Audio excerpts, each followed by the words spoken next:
Hello there, and welcome to the Sleepy Wisdom channel. Tonight, we'll be exploring the fascinating world of philosophy, not as a simple school subject, but as one of humanity's oldest attempts at understanding life and how it is best lived.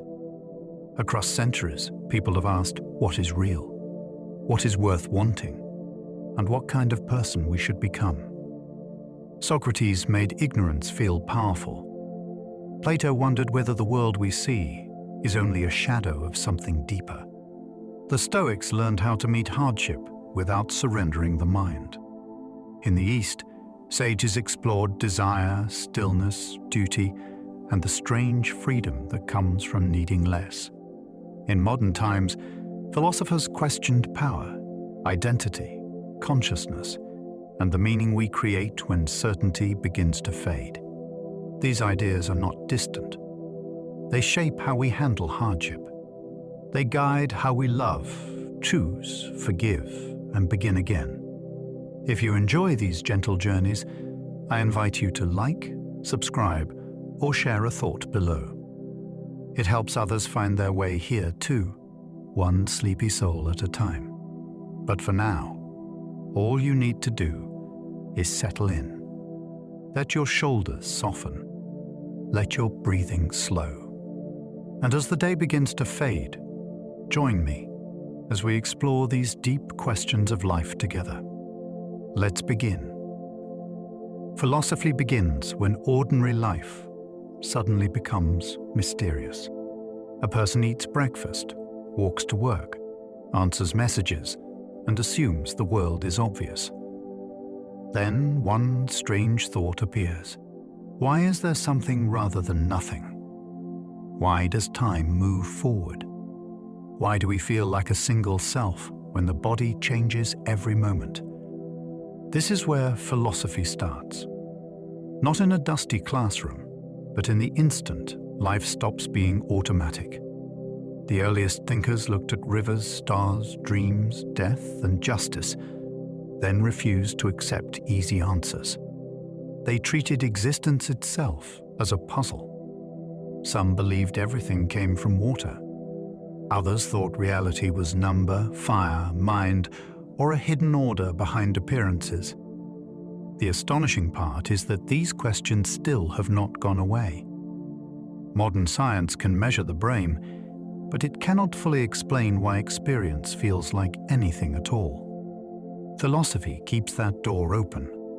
It asks us to notice that the familiar world may be far stranger than habit allows.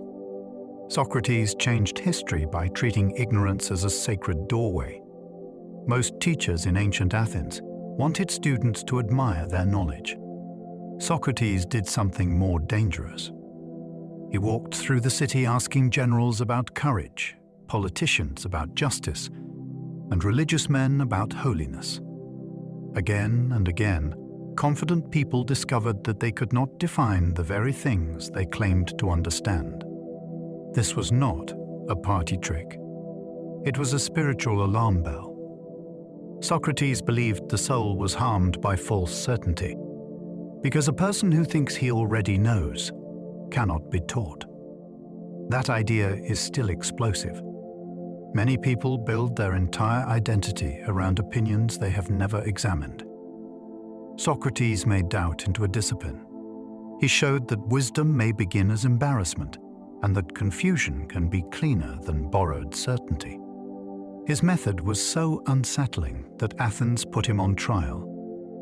Yet his death only strengthened the mystery. One man with no written books became a turning point in human thought. Plato imagined reality as deeper than everything our senses report. To Plato, the world we touch is not the final layer of existence. A beautiful face changes. A just law can be rewritten. A triangle drawn in sand is never perfect. Yet the mind seems able to grasp beauty, justice, and perfect form, as if they belong to a more stable order. This led Plato toward one of philosophy's most haunting ideas. Maybe visible things are only imperfect copies of realities that do not decay. His famous cave story makes the point unforgettable. People mistake shadows for the whole world because shadows are all they have ever seen. Then someone turns around and discovers a larger light. This is not just ancient speculation. It still speaks to anyone who has felt that public opinion, social media, or personal fear might be a cave of its own. Plato asks whether awakening is possible. He also asks whether people will welcome it when it comes. Aristotle taught that happiness is built through practiced excellence. For Aristotle, happiness was not a mood that arrives when life becomes pleasant. It was a way of functioning well over an entire lifetime. A musician becomes skilled by playing. A brave person becomes brave by acting well under pressure. A generous person becomes generous by giving wisely, until the action begins to shape the heart. This makes his teaching surprisingly practical. He does not ask us to wait for a perfect feeling. He asks what we are training ourselves to become. Every choice leaves a small mark. Over time, those marks form character. Aristotle also believed that human beings need friendship, purpose, and participation in a community. No one becomes complete in isolation. This is why his idea of flourishing feels so different from quick pleasure. It is slower, deeper, and more demanding. The fascinating claim is that a good life may be less like finding treasure and more like becoming the sort of person who can carry it. The Stoics turned suffering into training for inner freedom. The Stoics lived in a world of exile, illness, political danger, and sudden loss. They did not pretend life was soft. Instead, they made one powerful distinction. Some things are up to us, and many things are not. Our reputation can be damaged. Our plans can collapse. The body can fail. Yet our judgment, intention, and response remain the place where freedom begins. This is why Stoicism has never really disappeared. It gives people a method for meeting chaos without handing over the mind. Epictetus had lived as an enslaved man. Marcus Aurelius ruled an empire while facing war and plague. Seneca served near the center of imperial danger. Their shared message was not cold detachment. It was disciplined attention. Do not waste the soul fighting reality after it has arrived. Decide what virtue requires now. In that decision, a person discovers a kind of power no tyrant can fully reach. Buddhism made desire itself the starting point of liberation. The Buddha did not begin by asking people to believe a theory about the universe. He began with a diagnosis of human unease. We cling to pleasure. We resist pain. We build identity from things that cannot stay. Then we suffer when change does exactly what change has always done. This is a radical way to look at life, because it moves the problem inward without blaming the person. The issue is not that we want food, shelter, friendship, or beauty. The issue is the grip. The mind tries to turn flowing experience into permanent possession. Buddhist teaching offers a path of attention, ethics, meditation, and insight.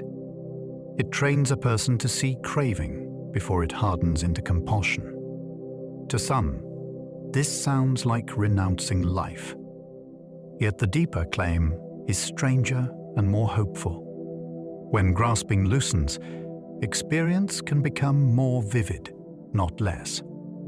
Freedom may come from touching the world without trying to own it. Confucius believed a civilization could be healed through character. Confucius lived during a period of disorder, when rulers fought, customs weakened, and trust became fragile. His answer was not a grand revolution. It was the restoration of human conduct from the inside out. He believed that a society becomes livable when people learn reverence, honesty, restraint, loyalty, and care in ordinary relationships. A ruler should rule through moral example. A child should learn respect without losing sincerity. A friend should be faithful. Ritual mattered because repeated actions train emotion, memory, and social harmony. This may sound formal at first, but the idea is deeply human. Confucius saw that political problems often begin as character problems multiplied across a culture. If people become careless in the home, greedy in office, and shameless in speech, laws alone cannot save them. His philosophy asks a powerful question for every age. What if the repair of the world begins with the refinement of daily behavior? Daoism teaches that wisdom often begins by forcing less. Many traditions praise effort, ambition, and control. Daoism turns the conversation in a surprising direction. It asks whether much of our suffering comes from pushing life into shapes it does not naturally take. The Tao is the way things unfold before the human ego interferes. Water becomes a favorite image in the tradition because it does not fight in the ordinary sense. It yields, flows, nourishes, and still wears down stone. This is not laziness. It is a different intelligence. A ruler who interferes too much creates disorder. A person who strains to appear wise becomes artificial. A craftsman who moves with the grain succeeds by sensitivity rather than force. Taoist texts often sound simple, but they challenge modern instincts at the root. They ask whether constant optimization may be a kind of confusion. Sometimes the deeper move is to stop tightening the fist. Life may reveal its order when we stop treating everything as a conquest. Existentialism asks us to become responsible for our own meaning. Existentialist thinkers entered a world where old certainties had weakened. Religion no longer gave everyone the same map. Science explained more of nature, but it did not tell each person what to live for. War and modern bureaucracy made human life feel exposed, absurd, and sometimes anonymous. The existentialist response was not to hide from this discomfort. It was to face it directly. If meaning is not simply handed down, then each person must answer through action. This can feel terrifying because freedom removes excuses. A person cannot become fully alive by merely following the crowd, obeying fashion, or repeating inherited phrases. Choices reveal values. Avoided choices reveal them too. The great drama is that we are thrown into conditions we did not choose, yet we still must decide how to stand within them. Existentialism turns life into a mirror. It asks whether we are living deliberately or only performing a role that fear selected for us. Every philosophy is really an answer to how we should live. Some ideas sound distant until we notice what they are secretly doing. A theory of reality tells us what kind of world we inhabit. A theory of knowledge tells us what we may trust. A theory of human nature tells us what can be changed, forgiven, trained, or healed. Even the most abstract argument eventually comes back to daily life. Should we seek pleasure, virtue, salvation, freedom, harmony, power, compassion, or truth? Should we accept suffering, resist it, reinterpret it, or transcend it? This is why philosophy matters beyond books. Everyone has a philosophy, even if it has never been named. It appears in how a person spends money, handles insult, chooses friends, raises children, and faces death. The danger is not having a philosophy. The danger is having one by accident. To study wisdom is to bring hidden assumptions into the light. Then life can become less reactive and more consciously guided. Heraclitus saw change as the hidden law of everything. Heraclitus lived so long ago that many of his writings survive only as fragments, yet the fragments still burn with force. He observed that nothing stands still. Bodies age. Cities rise and fall. Emotions pass. Rivers look the same from a distance, but new water is always moving through them. This insight seems simple until it reaches the self. If everything changes, what exactly are we trying to protect when we cling to a fixed identity? Heraclitus also believed conflict has a strange role in order. A bow works through tension. Music depends on differences in pitch. Day and night define one another. In his view, the world is not a dead object. It is a living process. Some later readers found this almost mystical because it suggests that reality has a pattern hidden inside flux. The lesson is unsettling and freeing. Stability may not mean the absence of change. It may mean learning the rhythm within it. Parmenides argued that reality may be stranger than motion itself. At first glance, Parmenides seems impossible. He argued that true being cannot come from nothing, cannot vanish into nothing, and cannot really change into something else. To ordinary experience, this sounds absurd. We see birth, growth, movement, and decay everywhere. Yet his challenge forced philosophy into deeper waters. If the senses show change, but reason says being cannot simply become non-being, then which should we trust? This was not a small puzzle. It pushed later thinkers to explain how appearance and reality relate. Some answered with atoms moving in empty space. Others developed complex metaphysical systems. The shock is that Parmenides may have been less foolish than he first appears. Physics now tells us that common sense is often a poor guide to the deepest structure of matter, time, and energy. His ancient argument reminds us that reality may not be obligated to match everyday perception. Sometimes the mind must question even what the eyes seem to guarantee. Epicurus taught that simple pleasures can defeat endless craving. Epicurus is often misunderstood as a teacher of luxury, but his actual garden was built around modest living. He believed that many people suffer because they chase unnecessary desires.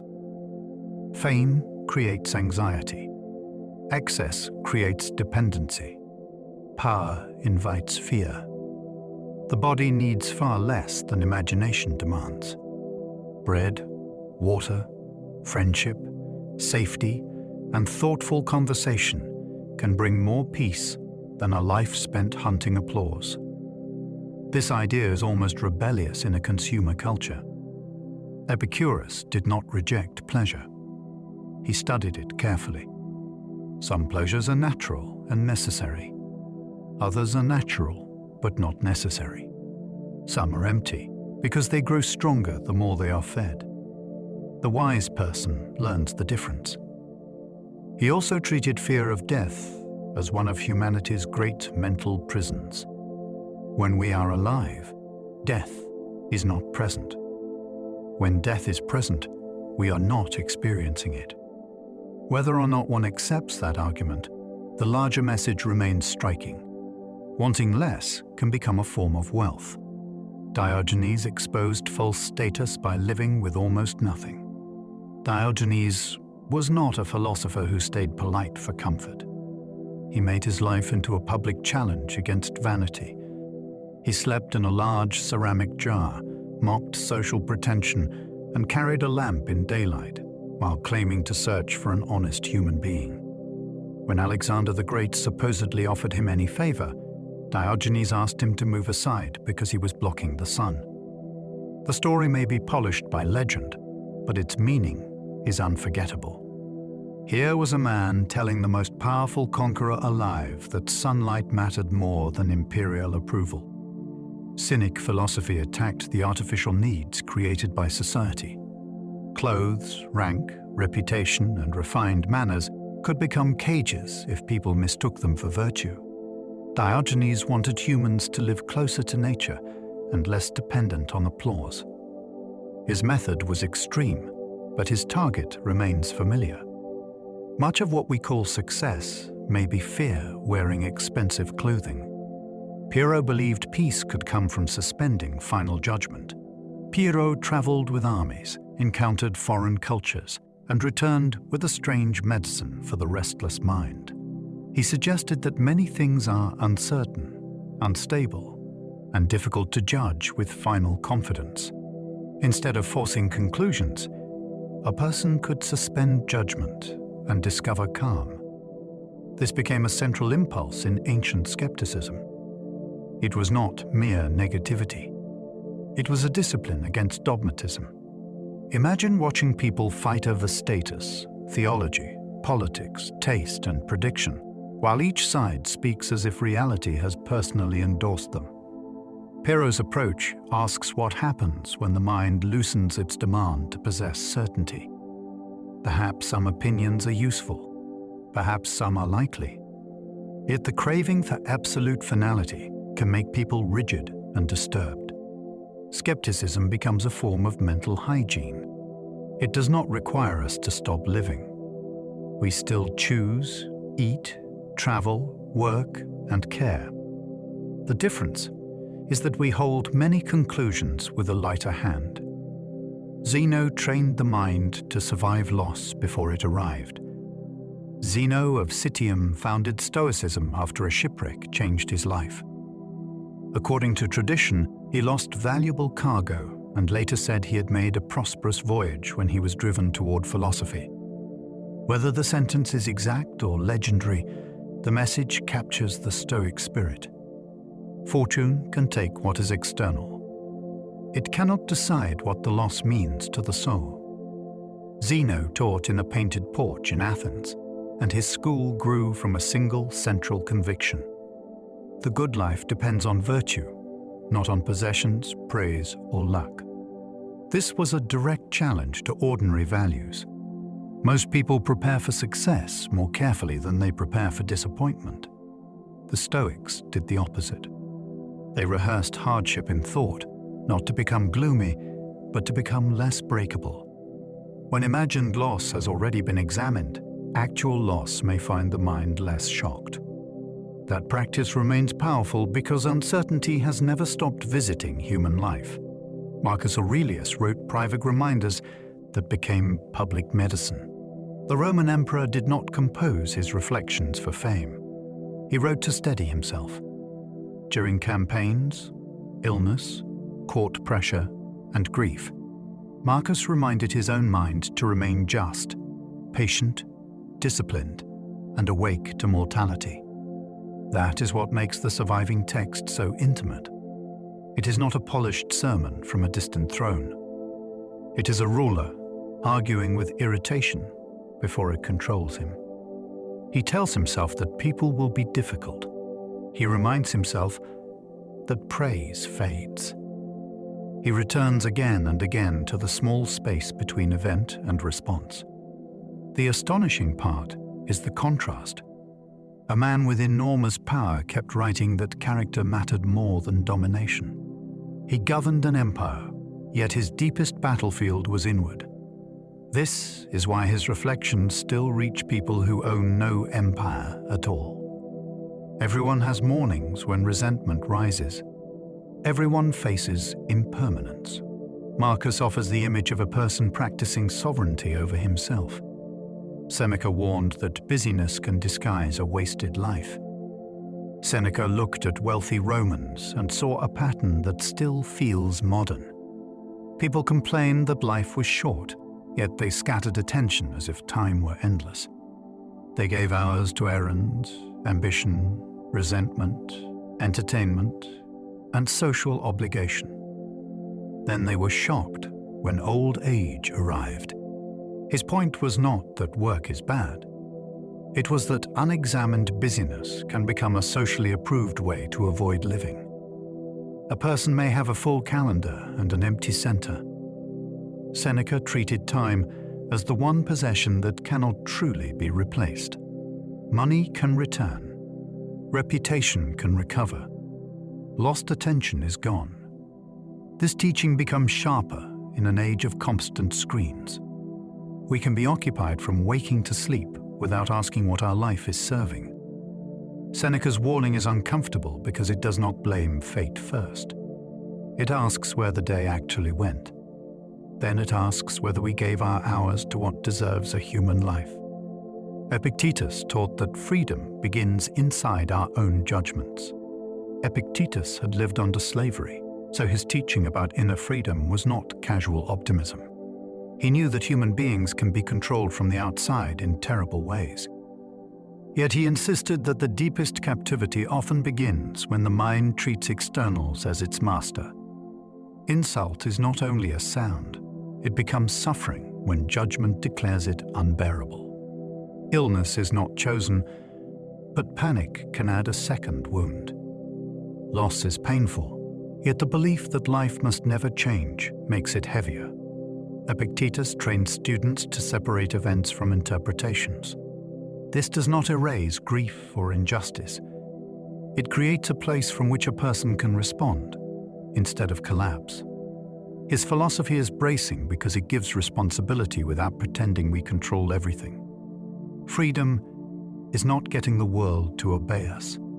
It is learning where our agency truly lives. That lesson remains one of the most practical and demanding gifts of ancient thought. Plotinus described the soul as returning toward the One. Plotinus gave late ancient philosophy a grand spiritual architecture. At the summit is the One, beyond ordinary being and beyond complete description.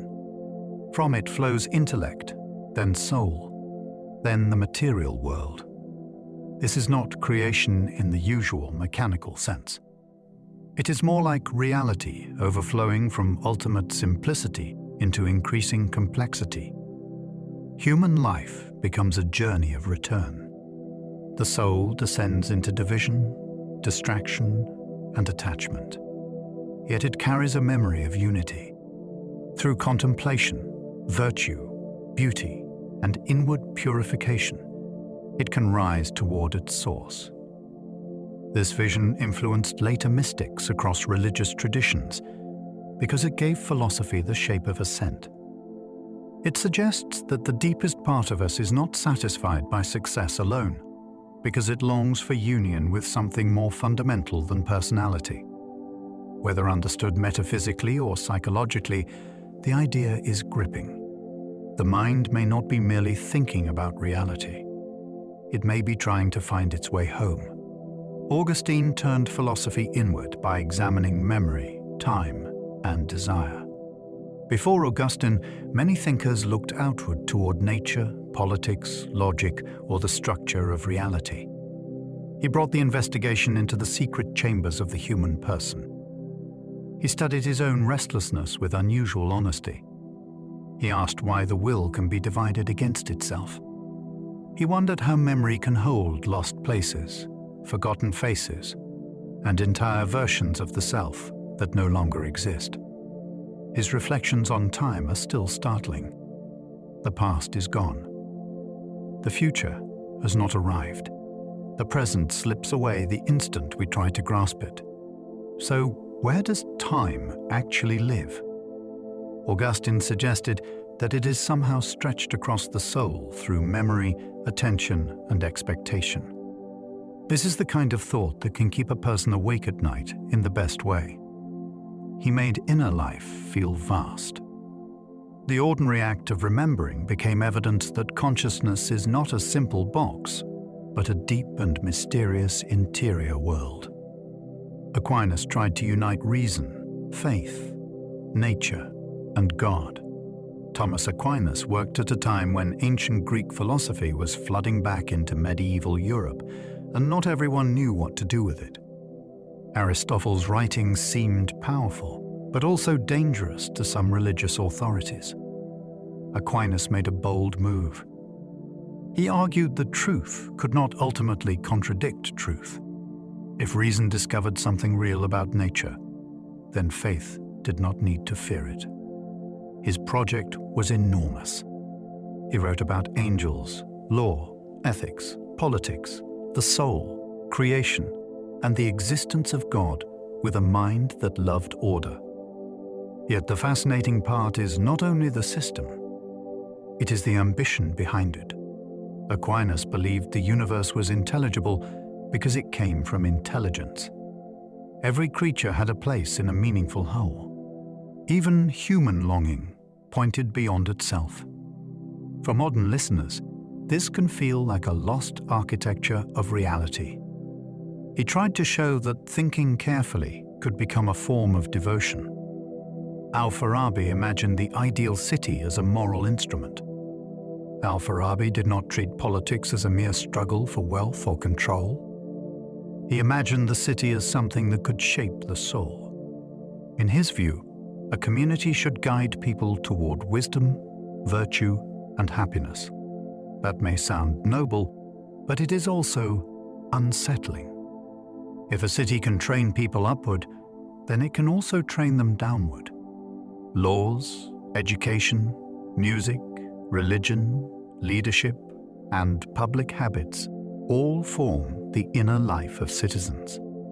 Al-Farabi drew from Plato, Aristotle, and Islamic thought to picture a society led by wisdom rather than appetite. The ruler was not simply a manager.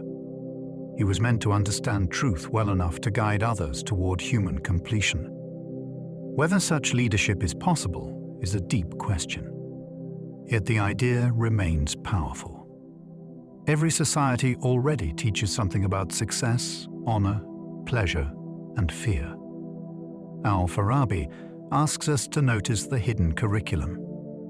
The city is never neutral. It is always educating the soul. Avicenna argued that existence itself is the deepest mystery. Avicenna made one of the most gripping distinctions in philosophy. Some things might exist or might not exist. A tree, a house, or a human life can be imagined as absent. Their essence does not explain why they are actually here. So Avicenna asked what accounts for existence itself.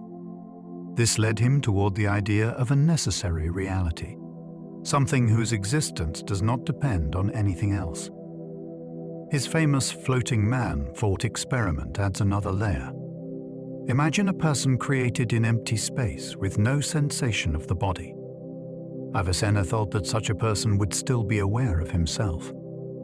This suggested that the self cannot be reduced to physical contact with the world. Whether one agrees or not, the effect is powerful. He makes existence feel astonishing again. We usually ask what things are. Avicenna pushes further. Why is anything actual at all? That question turns every ordinary object into a clue. Averroes defended philosophy as a sacred duty of intelligence. Averroes lived in a world where philosophy, law, medicine, and religion were all part of a serious intellectual life.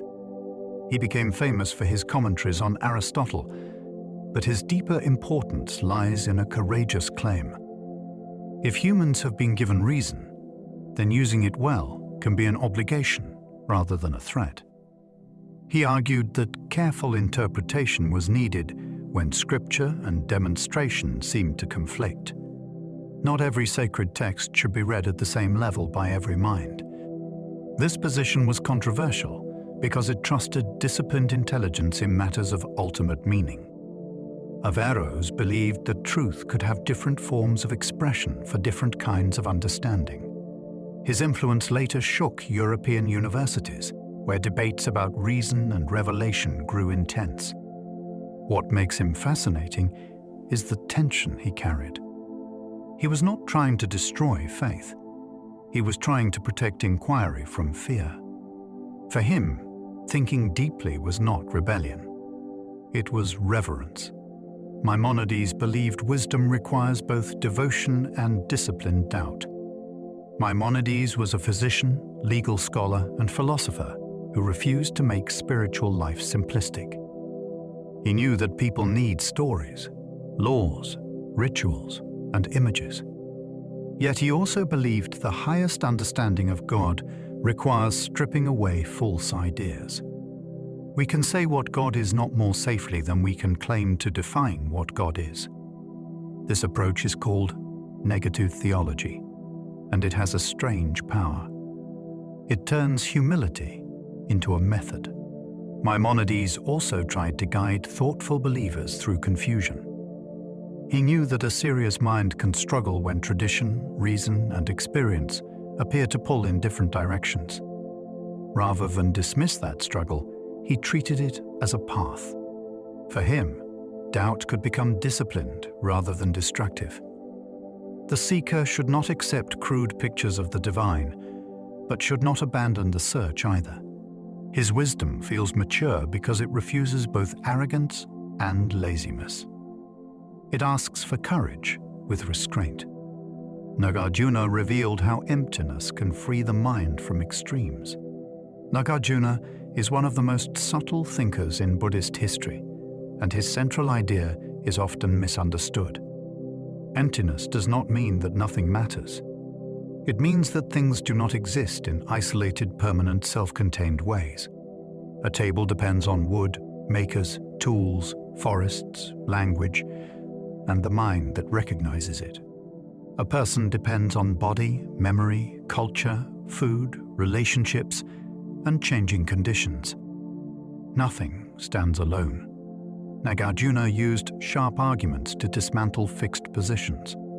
Existence, non-existence, both, and neither, all become unstable when examined deeply. This can sound dizzying at first. Then, its liberating purpose appears.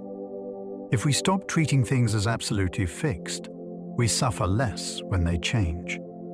We also become less trapped by rigid opinions about ourselves and others.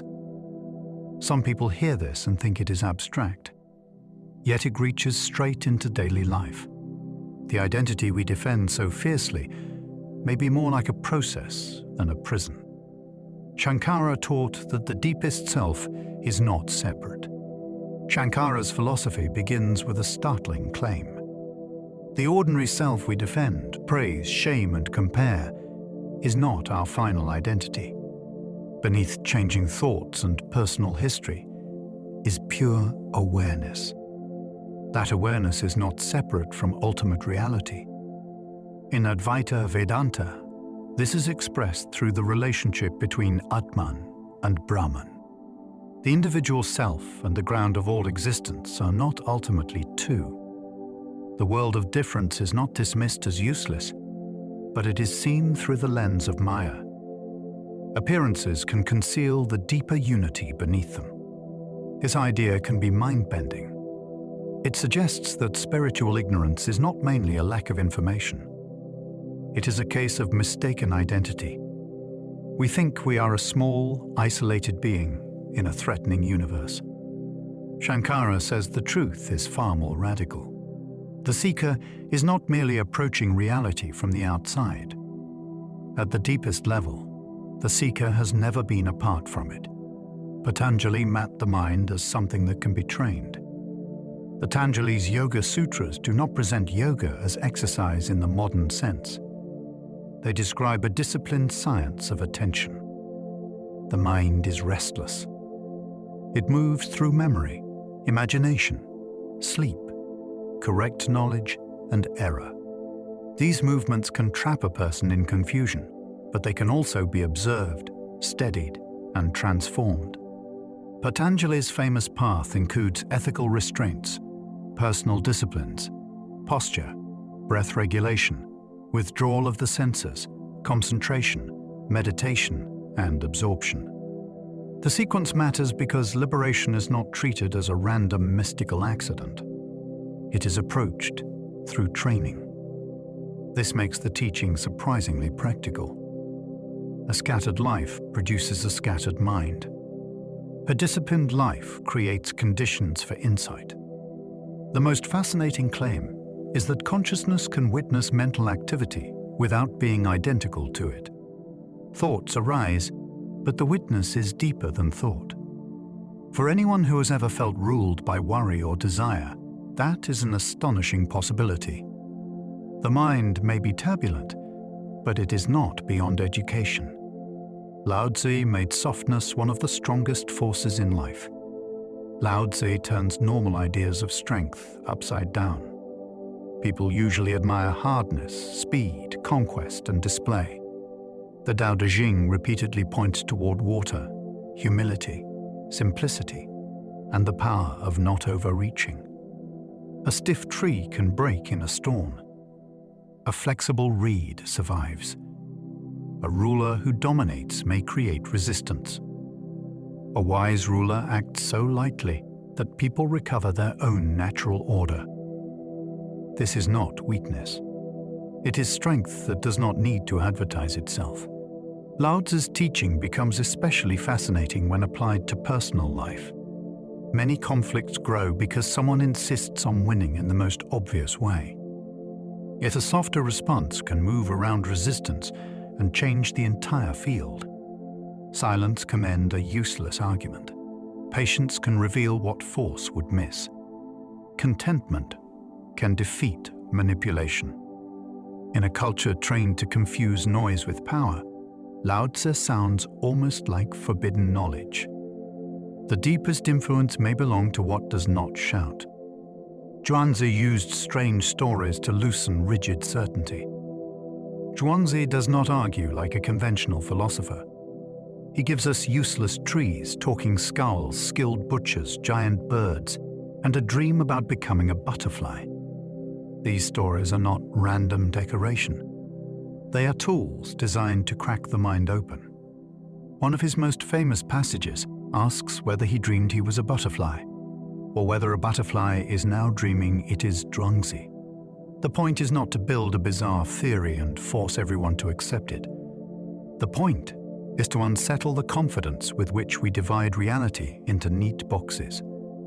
Useful and useless may change depending on the situation. Life and death may not mean what fear assumes. Human categories may be tiny compared with the vast transformations of the Tao. Zhuangzi is fascinating because he teaches through freedom.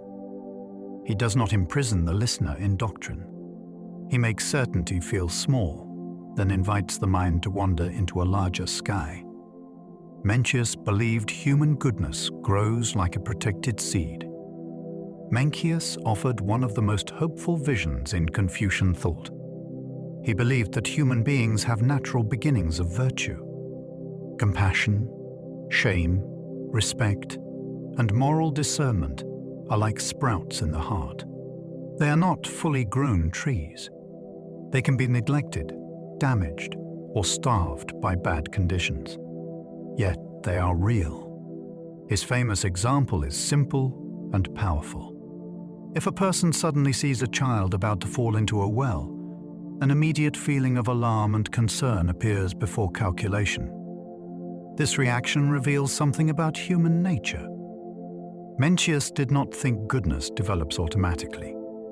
It needs education, ritual, reflection, and a stable environment. Still, his starting point matters. He sees moral growth as cultivation rather than artificial construction. This changes how we view ourselves. Failure does not mean the heart is empty. It may mean the conditions of growth have been poor. The task is to nourish what is already beginning.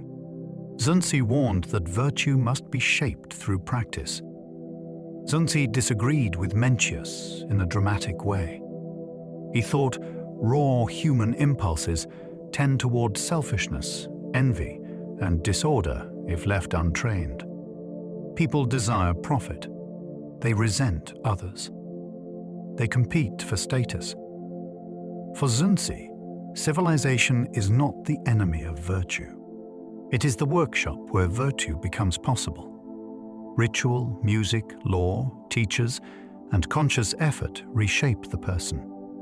This sounds strict, but it contains a serious insight.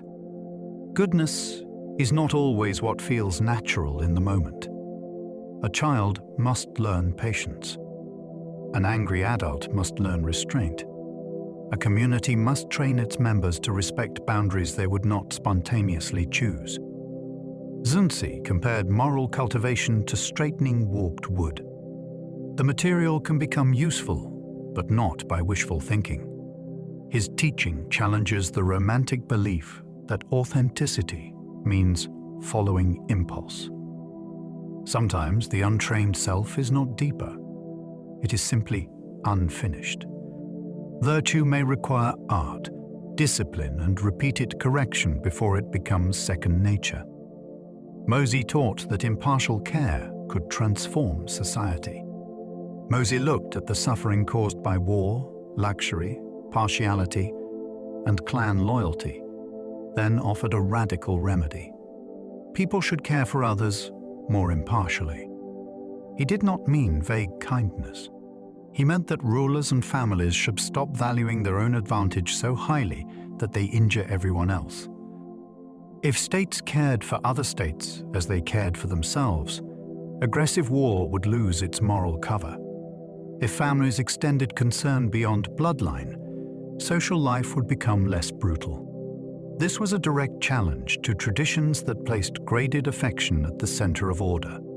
Mosey wanted practical benefit. He judged ideas by whether they reduced harm and improved life. He even criticized elaborate music and funerals when he thought they wasted resources needed by the people. His philosophy feels startlingly modern in its concern for consequences. It asks whether love can become a public principle, not sentiment, not performance, a disciplined commitment to shared survival. Sun Tzu made strategy a philosophy of perception and timing. The art of war is often treated as a military manual, but its deeper fascination lies in the mind behind conflict. Sun Tzu teaches that victory is not only about strength. It is about seeing clearly before others see clearly. Know the terrain. Understand the opponent. Measure conditions. Act when the situation is ripe. The highest skill is not endless fighting, but winning with minimal destruction. This turns strategy into a philosophy of attention. A reckless person charges because emotion demands movement. A wise strategist waits until the shape of events reveals the best action. Deception also plays a central role, which makes the text morally complex. Appear weak when strong. Appear distant when near. In ordinary life, this becomes a study of signals, assumptions, and timing. People lose many battles before they begin because they misunderstand the field. Sun Tzu's enduring power comes from one chilling lesson. Reality rewards those who see the pattern before it becomes obvious. The Upanishads asked whether consciousness is the ground of reality. The Upanishads contain some of the most astonishing spiritual philosophy ever recorded. They do not settle for surface answers. They ask what remains when wealth, ritual, status, and ordinary identity are peeled away. Again and again, the seeker is directed inward. Behind breath, speech, thought, and perception, there is awareness itself. What is that awareness? Is it merely produced by the body, or is it a doorway into the deepest structure of existence? These texts often suggest that the essence of the self is connected with Brahman, the ultimate reality behind all things. This is not presented as a theory to memorize. It is something to realize. Teachers use silence, paradox, and intimate instruction to push the student beyond second-hand belief. The great claim is almost impossible to hear casually. The deepest mystery of the universe may not be somewhere far away. It may be the very awareness by which anything is known. The Bhagavad Gita turns inner conflict into spiritual instruction. The Bhagavad Gita opens with a crisis. Arjuna stands between two armies and sees teachers, relatives, and friends on both sides. His body trembles. His will collapses. He does not want victory soaked in moral confusion. Into this moment comes Krishna's teaching. The battlefield becomes a stage for one of the deepest conversations about action, duty, devotion, knowledge, and surrender. The Gita does not offer a childish escape from responsibility. It asks how a person can act in the world without being consumed by ego and attachment. One path emphasizes disciplined action without clinging to results. Another turns toward loving devotion. Another points toward insight into the eternal self. The power of the text comes from its setting. Wisdom does not arrive in a monastery only. It arrives when life corners a person with impossible choices. The Gita suggests that confusion itself can become sacred ground when it forces the soul to ask what truly governs it. Jain philosophy makes non-violence a discipline of thought and action. Jainism takes non-violence further than almost any tradition on earth. It is not only about avoiding physical harm. It extends into speech, intention, livelihood, diet, and even the way one moves through the living world. This comes from a vast moral vision. Life is present in countless forms, and each living being has its own soul. To injure carelessly is to thicken the burden of karma. The Jain path seeks liberation through restraint, truthfulness, non-possession, and intense awareness of consequences. There is also a remarkable doctrine called many-sidedness. It teaches that reality can be viewed from multiple standpoints, and that single perspectives are often incomplete. This makes humility part of truth-seeking. The combination is powerful. Harm begins in the hand, but also in the mouth and mind. Certainty itself can become violent when it refuses to see from another angle. Jain philosophy asks for a rare form of seriousness. Live as if everything you touch matters. Sufi thinkers treated love as a path toward direct knowing. Sufi philosophy often begins where ordinary analysis becomes too dry.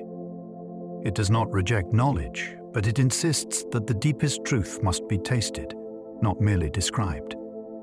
Love becomes a way of knowing because it dissolves the hard boundary of the isolated self. The lover is drawn beyond pride, calculation, and fear toward the beloved.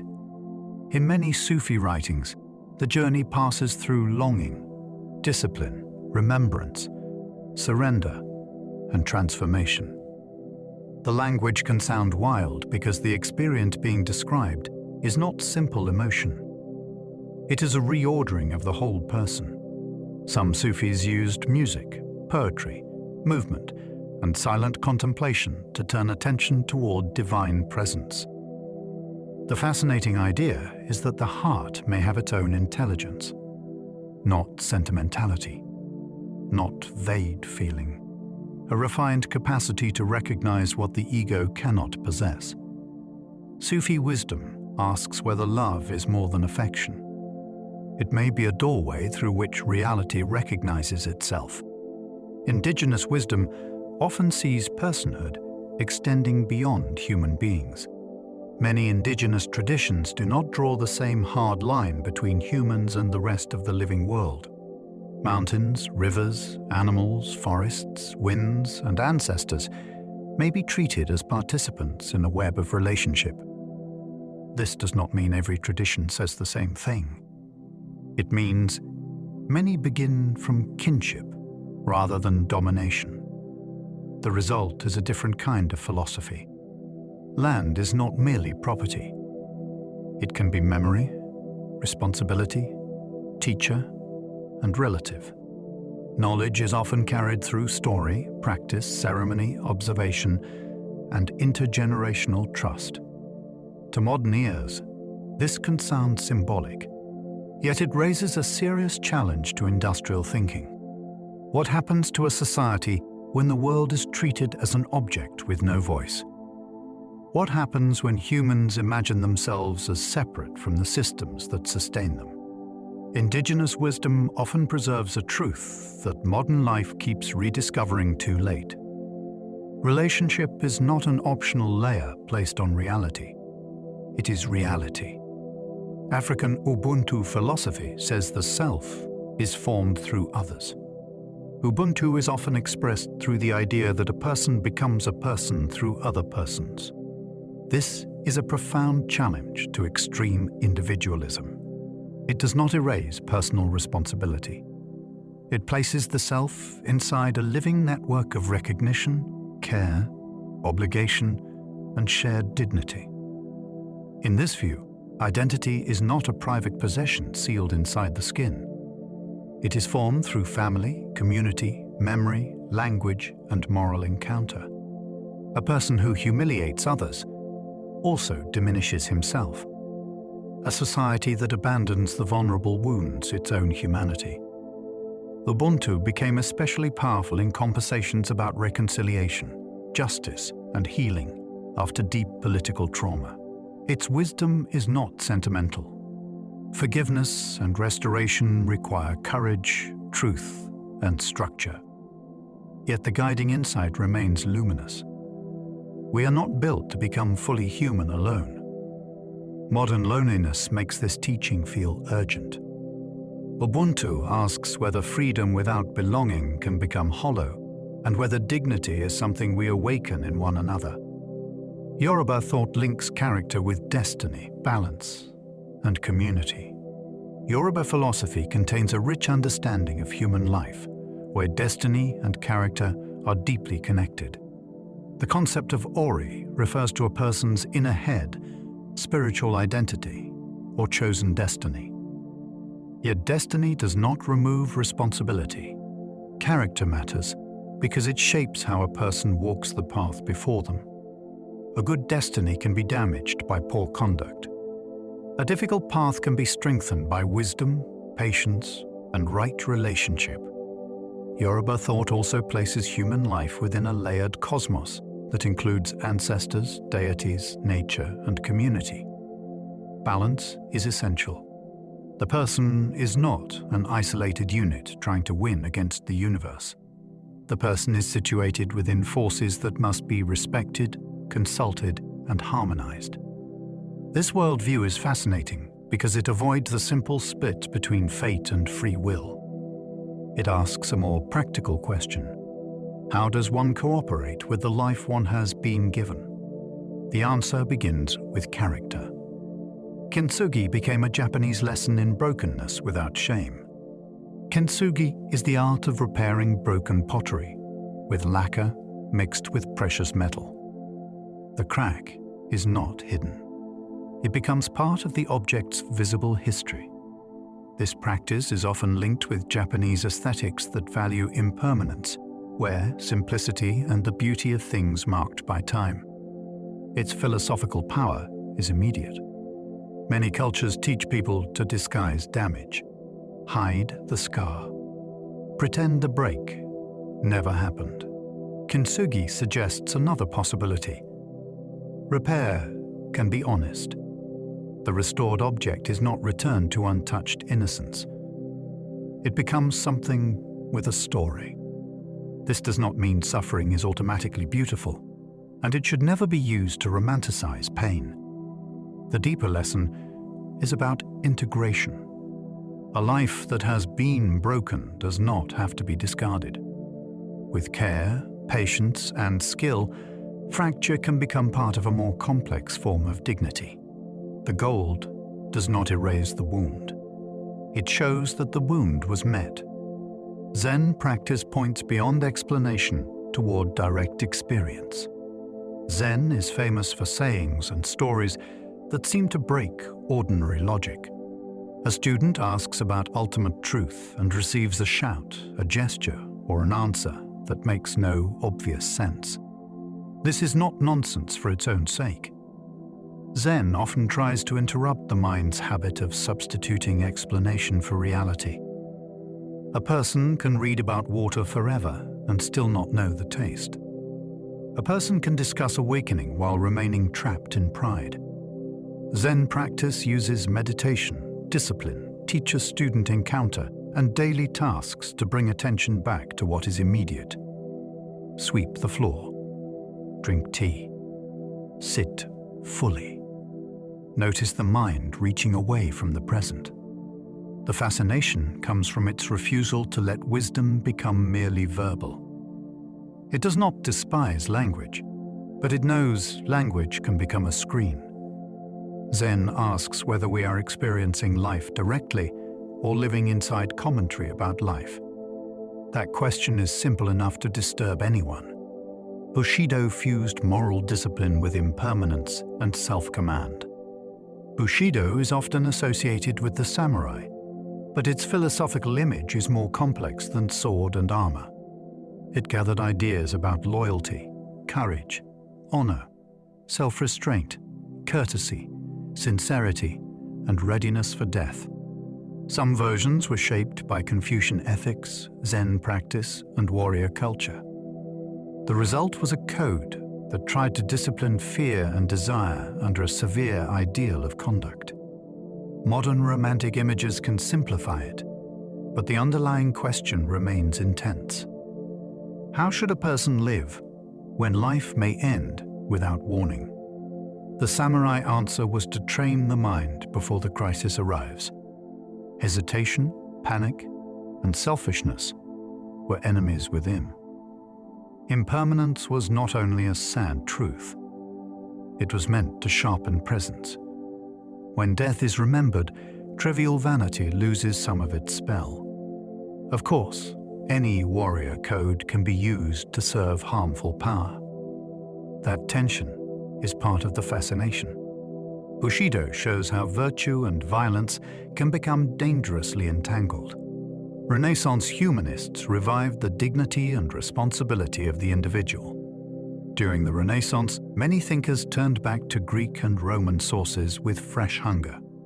They studied rhetoric, history, moral philosophy, poetry, and civic life.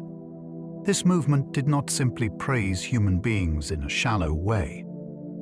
It asked what humans could become through education, eloquence, virtue, and active participation in the world.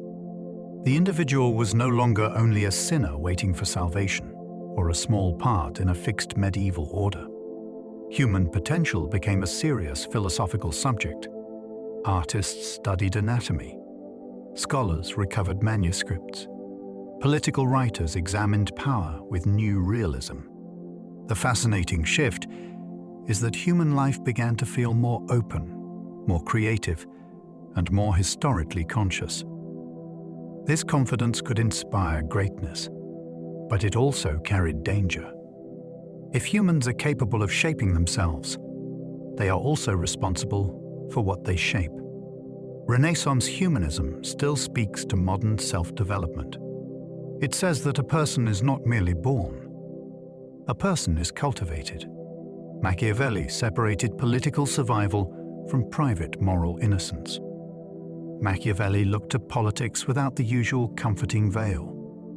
He asked what rulers actually do when power is unstable, enemies are near, and good intentions fail. His work shocked readers because it treated effectiveness as a separate question from conventional virtue. A ruler may need generosity, but too much generosity can ruin the state. Mercy may be noble, but badly timed, mercy can invite chaos. Appearances matter because people often judge by surfaces. This is why his name became associated with manipulation, but the deeper issue is more unsettling.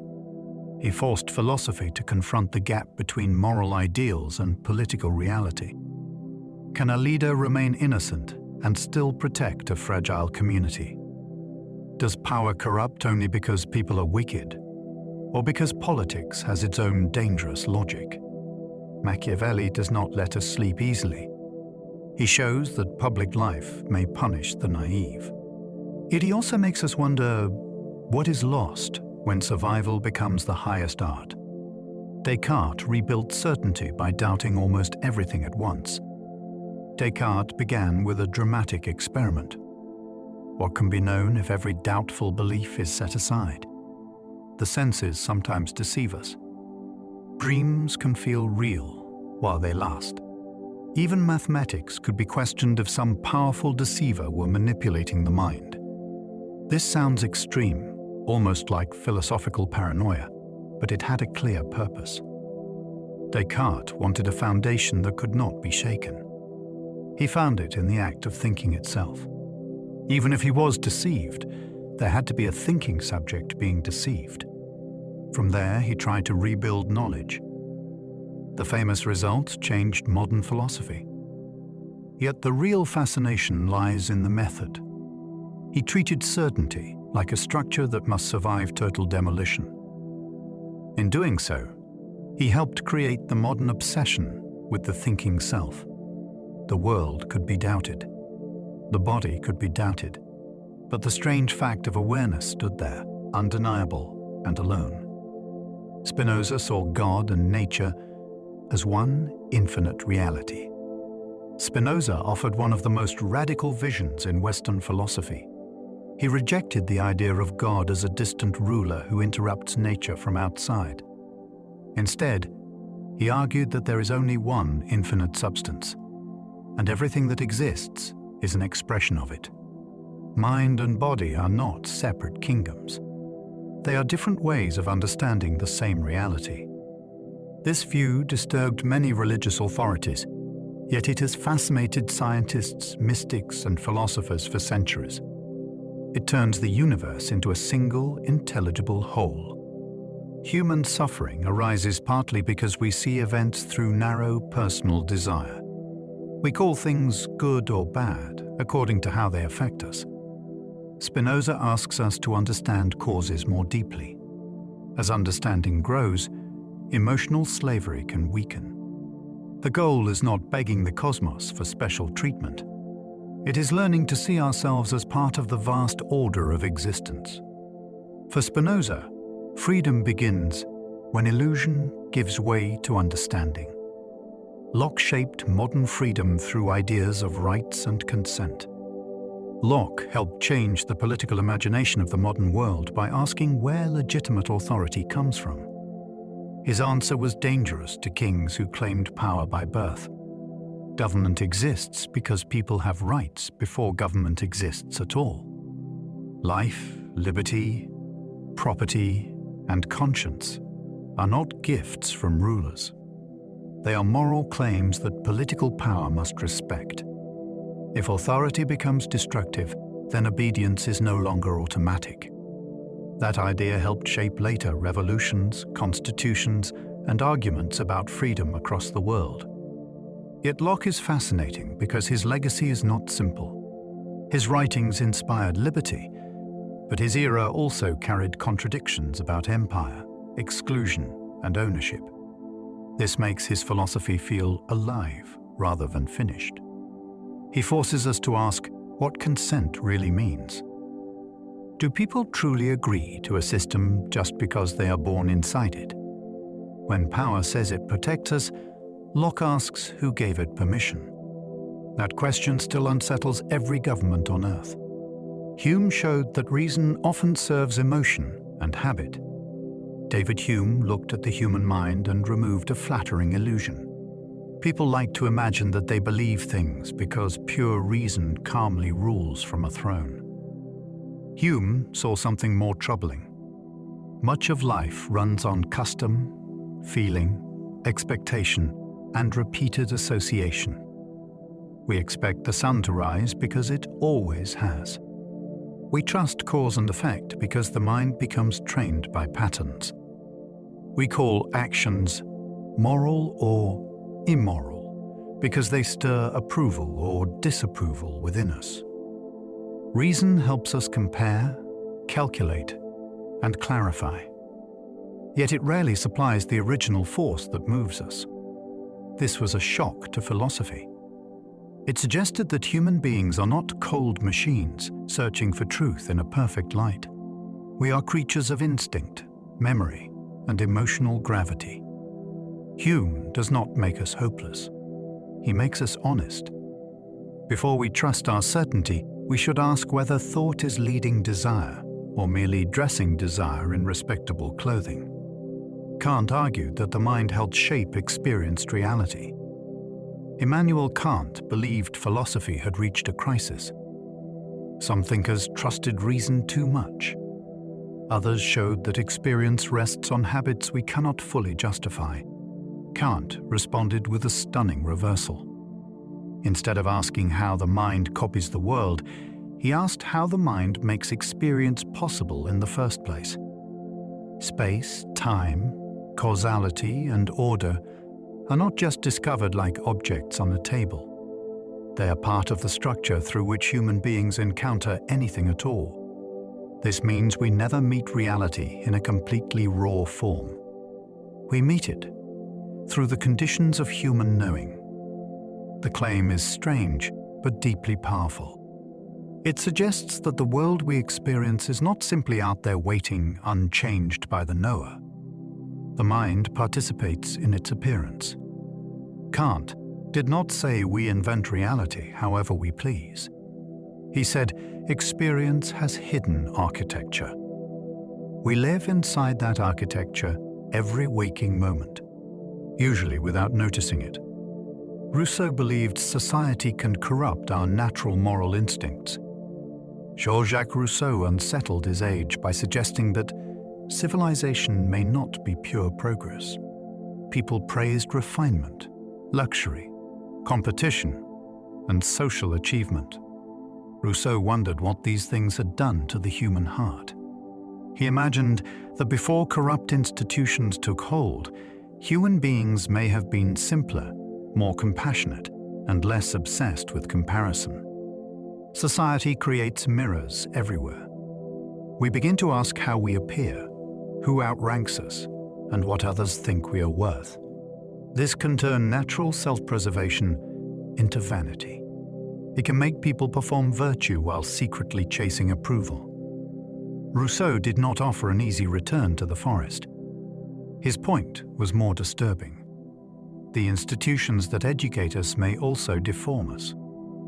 The social world teaches desires that feel personal, yet may have been planted from outside. His philosophy asks a question that still bites. How many of our ambitions are truly ours, and how many were installed by the crowd? Wollstonecraft exposed how reason was denied to women. Mary Wollstonecraft saw a brutal contradiction at the heart of Enlightenment culture. Men praised reason, liberty, education, and human improvement.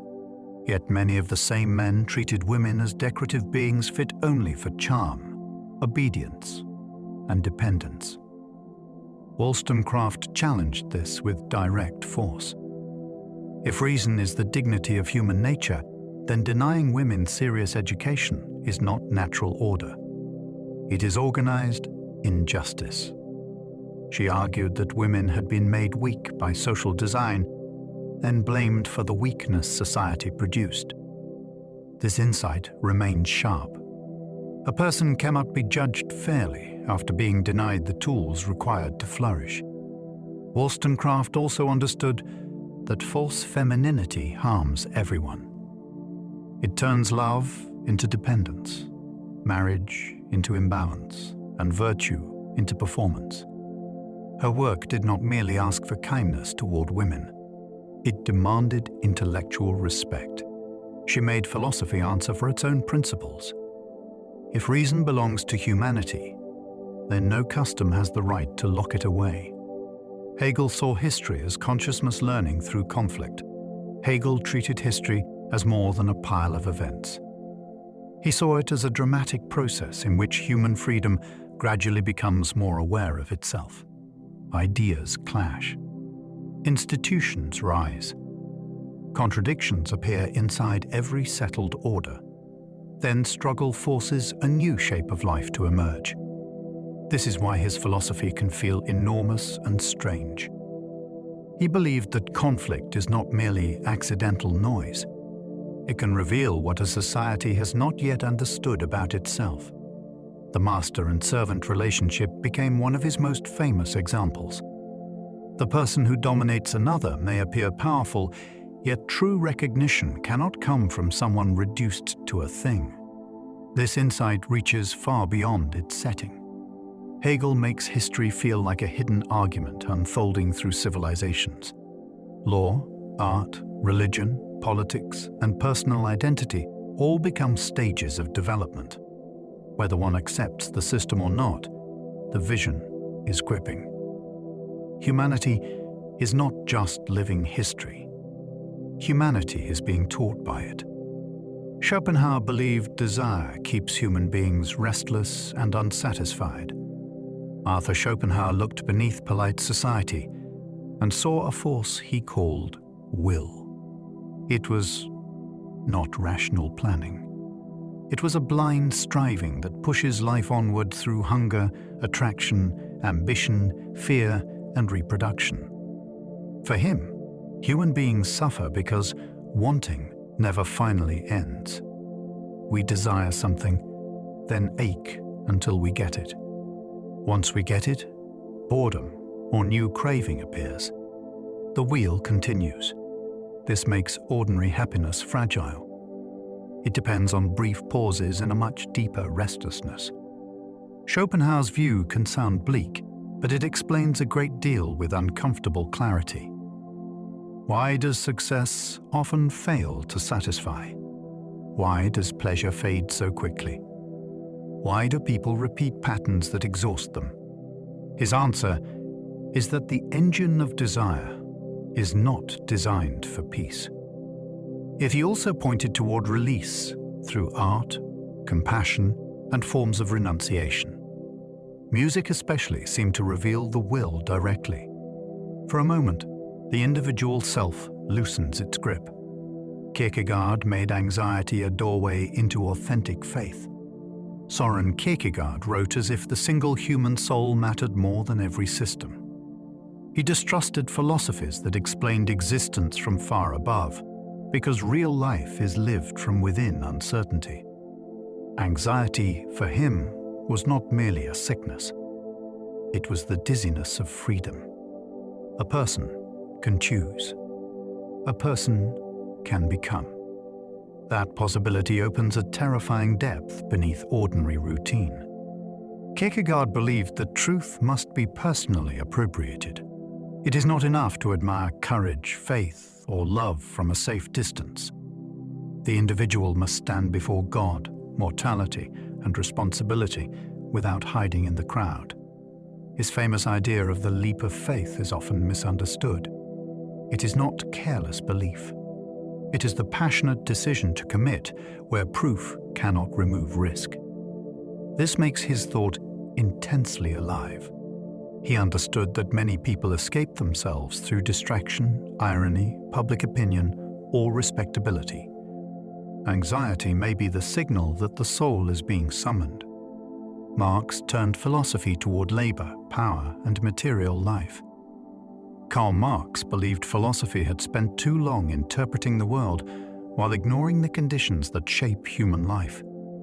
He turned attention toward work, property, class, production, and the structures that decide who benefits from whose labor. This shift was explosive.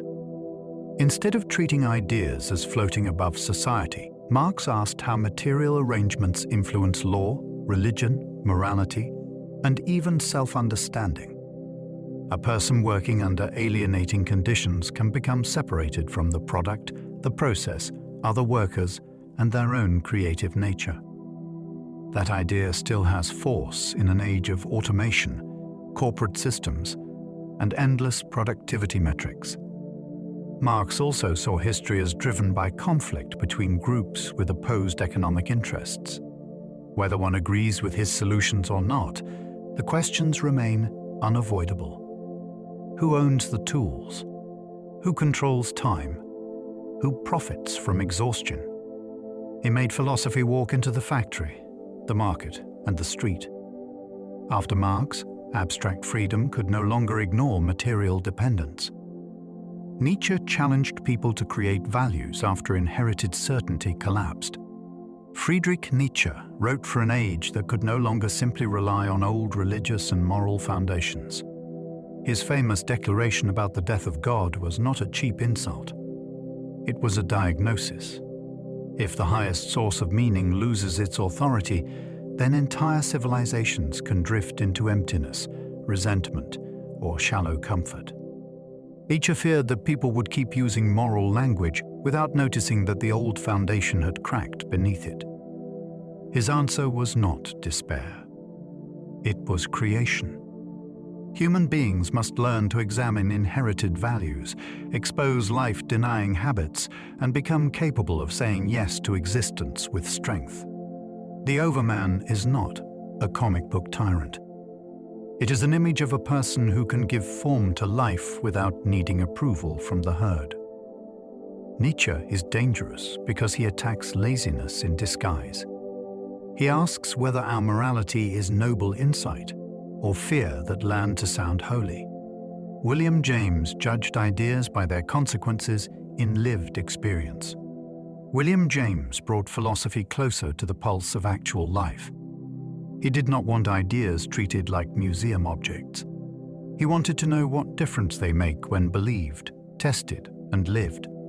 Pragmatism asks us to examine the practical consequences of an idea. Does it open experience? Does it help us navigate reality? Does it clarify action? James applied this spirit to truth, religion, psychology, and personal decision. He took human temperament seriously. Some people need hard evidence before they move. Others must act under uncertainty because waiting would itself be a choice. His reflections on religious experience are especially fascinating.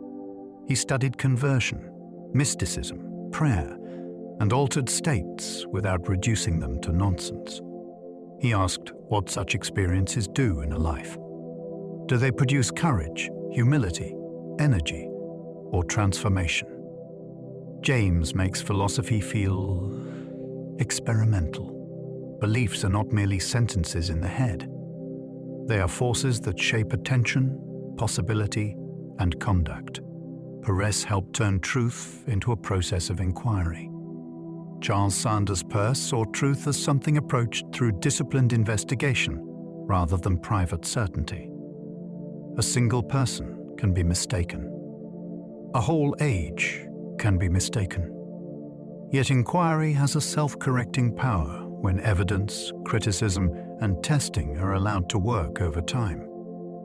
This makes truth less like a possession and more like a destination toward which honest investigators move. Peirce also developed pragmatism in a precise way. To understand an idea, examine the conceivable practical effects it would have. Meaning becomes connected to possible experience. This can sound technical, but it has a profound moral lesson. Do not worship your first impression. Do not confuse conviction with conclusion. Let the community of inquiry stretch beyond your personal ego. Peirce's vision is almost spiritual in its patience. He trusted the long road more than the sudden proclamation. In a world full of instant certainty, his philosophy feels like a warning bell. Truth may require more humility than brilliance. Dewey believed democracy was a way of living together. John Dewey did not see democracy as only voting, offices, and political machinery. He saw it as a form of shared life. A democratic society must educate people to think, communicate, cooperate, revise, and participate intelligently. Without that culture, ballots alone become fragile. Gilly believed ideas should be tested in experience, much like tools. Schools should not merely pour information into students. They should cultivate inquiry and prepare people for responsible freedom. This makes his philosophy very practical, but not shallow. He understood that habits form society from the ground up.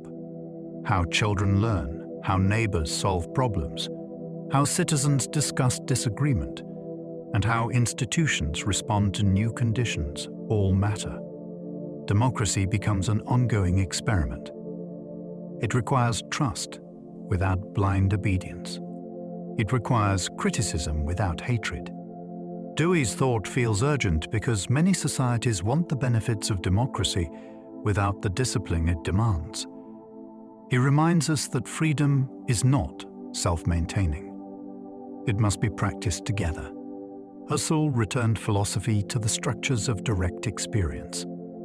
Edmund Husserl believed philosophy had lost touch with experience as it is actually given. Before theories, measurements, and explanations, there is the world as it appears to consciousness. A sound is heard. A memory returns. A body is felt as one's own. A thing is seen from one angle while the mind understands it as more than that angle. Husserl called for a careful return to these structures. Phenomenology asks us to suspend assumptions and examine how things show themselves. This may sound subtle, but it is deeply strange. We usually rush past experience toward interpretation. Husserl slows everything down. How does a future expectation appear? How does another person show up as a living subject rather than a moving object? How does meaning arise before formal judgment? His work opened paths for psychology, existentialism, hermeneutics, and studies of embodiment. He made the obvious mysterious again. Consciousness is not an empty container. It is an active field of appearing. Heidegger asked why being itself had been forgotten. Martin Heidegger thought philosophy had become obsessed with particular beings, while forgetting the mystery that anything is at all. We study objects, tools, minds, animals, machines, and stars. Yet we rarely ask what it means for something to be. His question sounds simple until it begins to unfold. Human beings are not detached spectators floating above the world. We are already involved in it. We use tools, care about projects, face death, inherit language, and live among others. Heidegger called the human way of existing Dasein. This existence is defined by concern, possibility, and finitude. The hammer in a worker's hand is not first a neutral object with properties. It is something for building. The world appears through use, meaning, and care before theory steps in. His thought is difficult and controversial, but the central shock remains valuable. We may be so busy managing things that we forget to wonder at the sheer fact of being. Sartre taught that freedom can feel like a burden. Jean-Paul Sartre insisted that human beings are condemned to be free. The phrase sounds strange because freedom is usually praised. Sartre meant that we cannot avoid choosing. Even refusing to choose becomes a choice. We are born into conditions we did not design, yet we must decide what those conditions will mean through action. This creates anguish. There is no instruction manual written into the sky that can remove responsibility from us. Sartre also warned against bad faith. A person falls into bad faith when they pretend to be only a role, only a victim of circumstance, or only a fixed personality. The waiter who becomes nothing but waiter, the lover who avoids the truth, and the citizen who hides behind orders all reveal this danger. Sartre's philosophy can feel severe, but it wakes people up. It says, we are always more than our excuses. The question is whether we can bear the weight of that possibility. Camus found dignity in refusing despair without false comfort. Albert Camus began with the absurd. Human beings long for meaning, clarity, and justice. The universe does not answer in the way we want. This collision can produce despair, escape, or rebellion. Camus rejected easy consolation, but he also rejected surrender. His image of Sisyphus is unforgettable. A man pushes a stone up a hill, watches it roll down, then begins again. Instead of treating this as simple misery, Camus asks whether lucidity itself can become a form of victory. If life has no guaranteed final explanation, we can still live with courage, tenderness, and defiance. His rebellion is not noisy optimism. It is the decision to keep loving the world without pretending it has solved every question. Camus is powerful for people who cannot accept comforting answers, but also refuse nihilism. He offers a hard kind of peace. Do not lie about the silence. Do not let the silence steal your humanity. Simone de Beauvoir revealed how society manufactures womanhood. Simone de Beauvoir changed modern thought by arguing that one is not born, but rather becomes, a woman. She did not deny biology. she examined the social meanings built around it. From childhood, education, myth, romance, religion, labor, and custom, teach women to understand themselves through the expectations of others. The feminine ideal is presented as natural, yet much of it is produced by training. This insight exposed how oppression can operate without chains. It lives in stories, gestures, habits, and the quiet shaping of possibility. De Beauvoir also used existentialist freedom in a new way. A person must become a subject, not merely an object in someone else's world. Her work is fascinating because it shows how identity can be made to feel inevitable. Society can turn a script into a destiny. Once the script is seen, it becomes possible to question it. That does not make freedom easy. It makes freedom visible. Hannah Arendt warned that thoughtlessness can become politically dangerous. Hannah Arendt studied some of the darkest events of the 20th century and noticed something chilling. Evil is not always carried out by monsters with dramatic hatred in their eyes. Sometimes it appears through ordinary people who stop thinking from the standpoint of conscience. Her phrase about the banality of evil remains disturbing because it removes a comforting distance. Bureaucracy, obedience, slogans, careerism, and fear can turn moral horror into routine paperwork. Arendt did not mean that wrongdoing is harmless or shallow. She meant that a terrifying emptiness of thought can allow people to participate in systems they never truly examine. She also cared deeply about public life, action, speech, and the fragile space where humans appear to one another as citizens. Her warning is not locked in the past. Whenever people surrender judgment to authority, tribe, or procedure, the danger returns. Arendt asks us to protect the inner active thinking before the outer world collapses. Foucault examined how power hides inside accepted truths.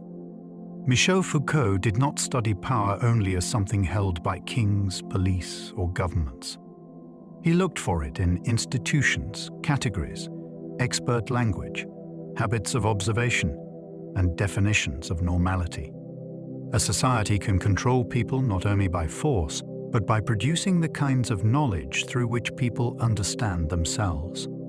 Madness, criminality, sexuality, illness, and discipline all become fields where power and knowledge intertwine. This is why his work attracts both admiration and suspicion. It makes familiar systems feel less innocent. A prison is not only a building. A clinic is not only a place of healing. A school is not only a classroom. Each can train bodies, classify behavior, and create standards people internalize. Foucault does not simply say that all truth is fake. He asks who benefits when certain truths become official. His philosophy is gripping because it turns the spotlight around. The most effective power may be the kind we mistake for common sense. Derrida showed how meanings shift beneath our confident words. Jacques Derrida questioned the dream of perfectly stable meaning. Words do not stand alone with simple meanings locked inside them. They gain sense through differences from other words, through context, through absence, and through traces of what is not being said. This is the basic impulse behind deconstruction. It does not mean destroying texts for sport. It means reading closely enough to find tensions inside what appears settled. A concept may depend on the very opposite it tries to exclude. A hierarchy may hide instability at its foundation. Derrida's work can sound difficult because he was dealing with the deep structure of language and thought. Yet the everyday point is fascinating. We often trust words as if they deliver reality directly. Justice, nature, identity, truth, and freedom all seem clear until arguments begin. Then meanings slip, divide, and reveal their histories. Derrida asks us to slow down before certainty hardens. Language is not a window only. it is a labyrinth. Fanon explored how oppression enters the body and imagination. Frantz Fanon understood colonial domination as more than military control or economic extraction. It reaches into language, desire, self-image, and the nervous system. A colonized person may be taught to see themselves through the eyes of the colonizer. Skin, accent, culture, and memory become charged with shame or resistance. Fanon was trained in psychiatry, and he saw how political violence can become psychological injury. His work refuses to separate inner life from history. The mind is not floating outside the world. It is shaped by humiliation, fear, imposed categories, and blocked possibility. Yet Fanon also wrote about liberation as a profound transformation. Political freedom must include the recovery of agency and imagination. He remains compelling because he shows that oppression does not stop at laws. It can inhabit posture, speech, dreams, and the sense of what one believes is possible. Fanon forces philosophy to become embodied. The struggle for freedom includes the struggle to reclaim the self. Rawls designed justice from behind a veil of ignorance. John Rawls created one of the most famous thought experiments in political philosophy. Imagine choosing the basic rules of society without knowing who you will be inside it. You do not know your wealth, talent, health, family, religion, race, gender, or social position. Behind this veil of ignorance, selfish bias becomes harder to justify. Since you might be born vulnerable, poor, gifted, disabled, powerful, or marginalized, you have reason to choose fair principles. Rawls believed this perspective could help us think about liberty and inequality more clearly. It does not depend on saintly compassion. It uses uncertainty to discipline self-interest. The brilliance is that it turns justice into a design problem under moral blindness. What rules would feel acceptable if you could wake up anywhere in the system? This question still challenges every society. Many people defend arrangements that benefit them personally. Rawls asks whether they would defend those same arrangements before they knew their own place. Nozick defended individual rights against expansive political control. Robert Nozick responded to theories of distributive justice by defending a strong view of individual rights. He argued that people are not resources to be arranged for the preferred pattern of society. If someone acquires holdings justly and transfers them voluntarily, then the result should not be constantly reshaped by the state to fit an ideal distribution. His famous example involved a popular athlete. If many people freely pay to watch that athlete, inequality grows through voluntary choices. To restore a pattern, authorities would have to interfere again and again. Nozick's point was not merely economic, it was moral. Individuals have boundaries that others may not cross without justification. This makes his philosophy a powerful challenge to political ambition. How much control over people's lives is allowed in the name of fairness? When does helping society become using persons? Even critics must face the force of his question. A just society must care about outcomes, but also about ownership of one's life. Nussbaum connected human flourishing with dignity, emotion, and capability. Martha Nussbaum has helped reshape ethics and political philosophy by asking what people are actually able to do and be.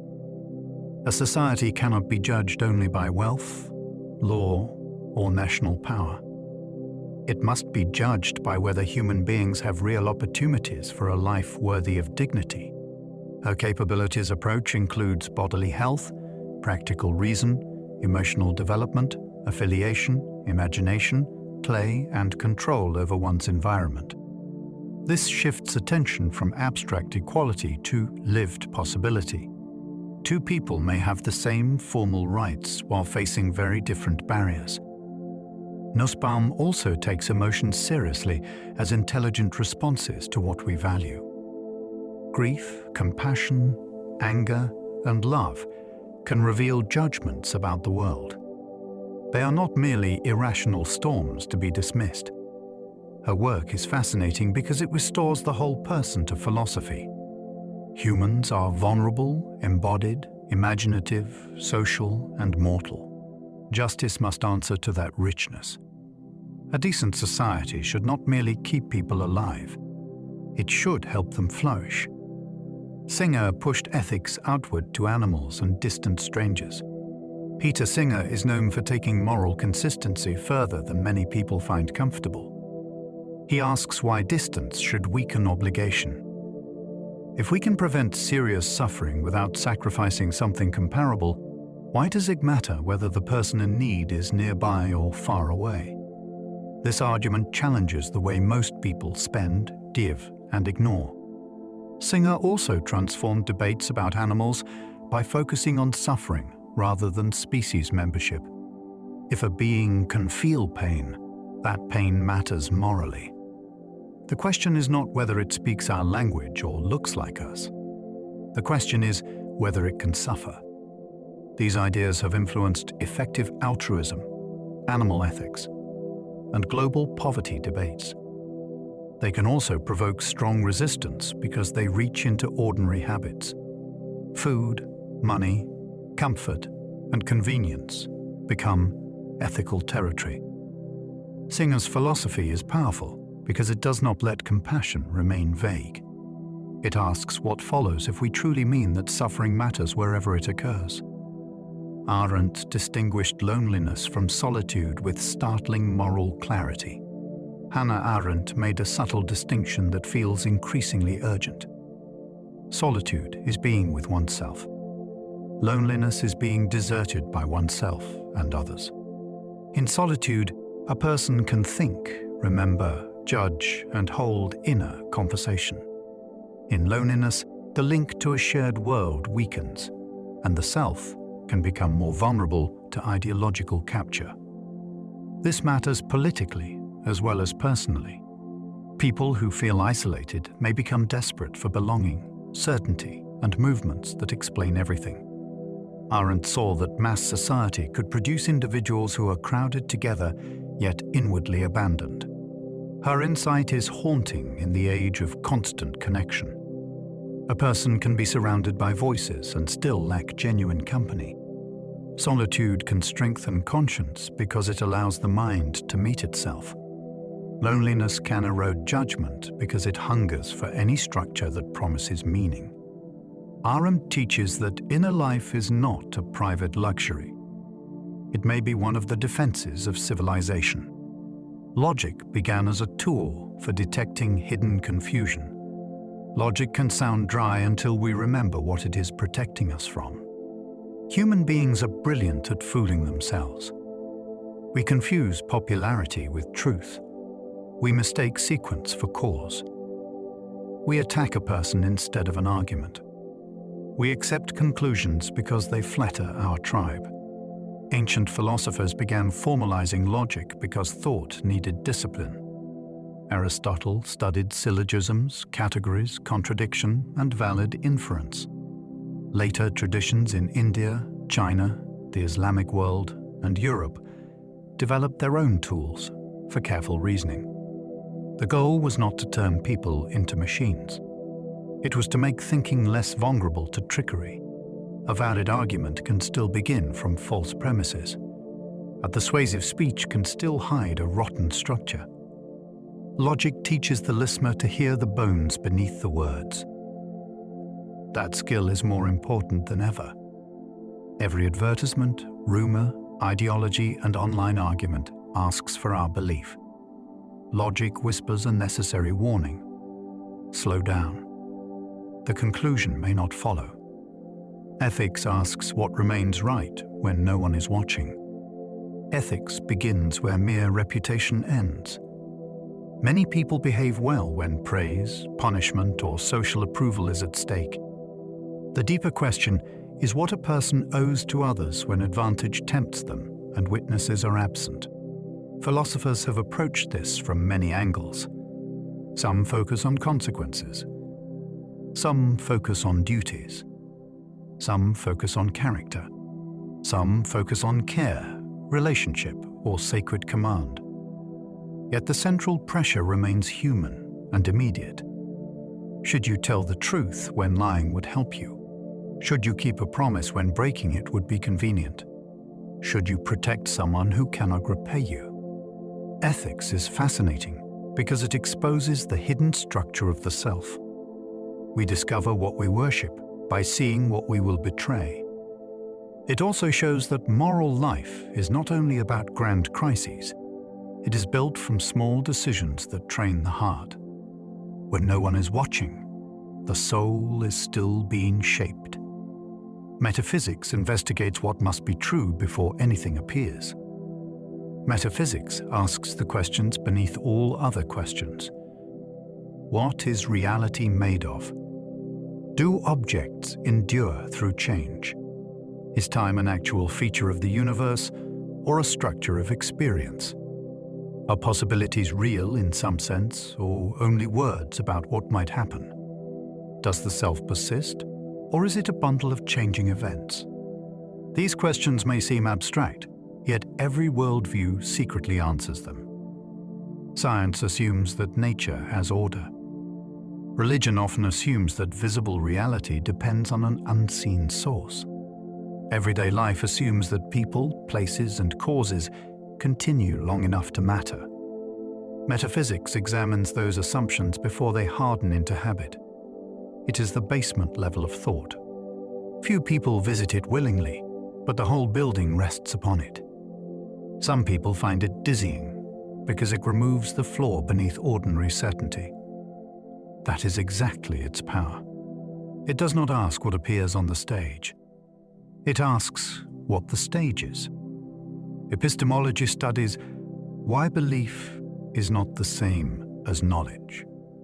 Epistemology begins with a problem everyone lives inside. People believe countless things. Some are true. Some are false.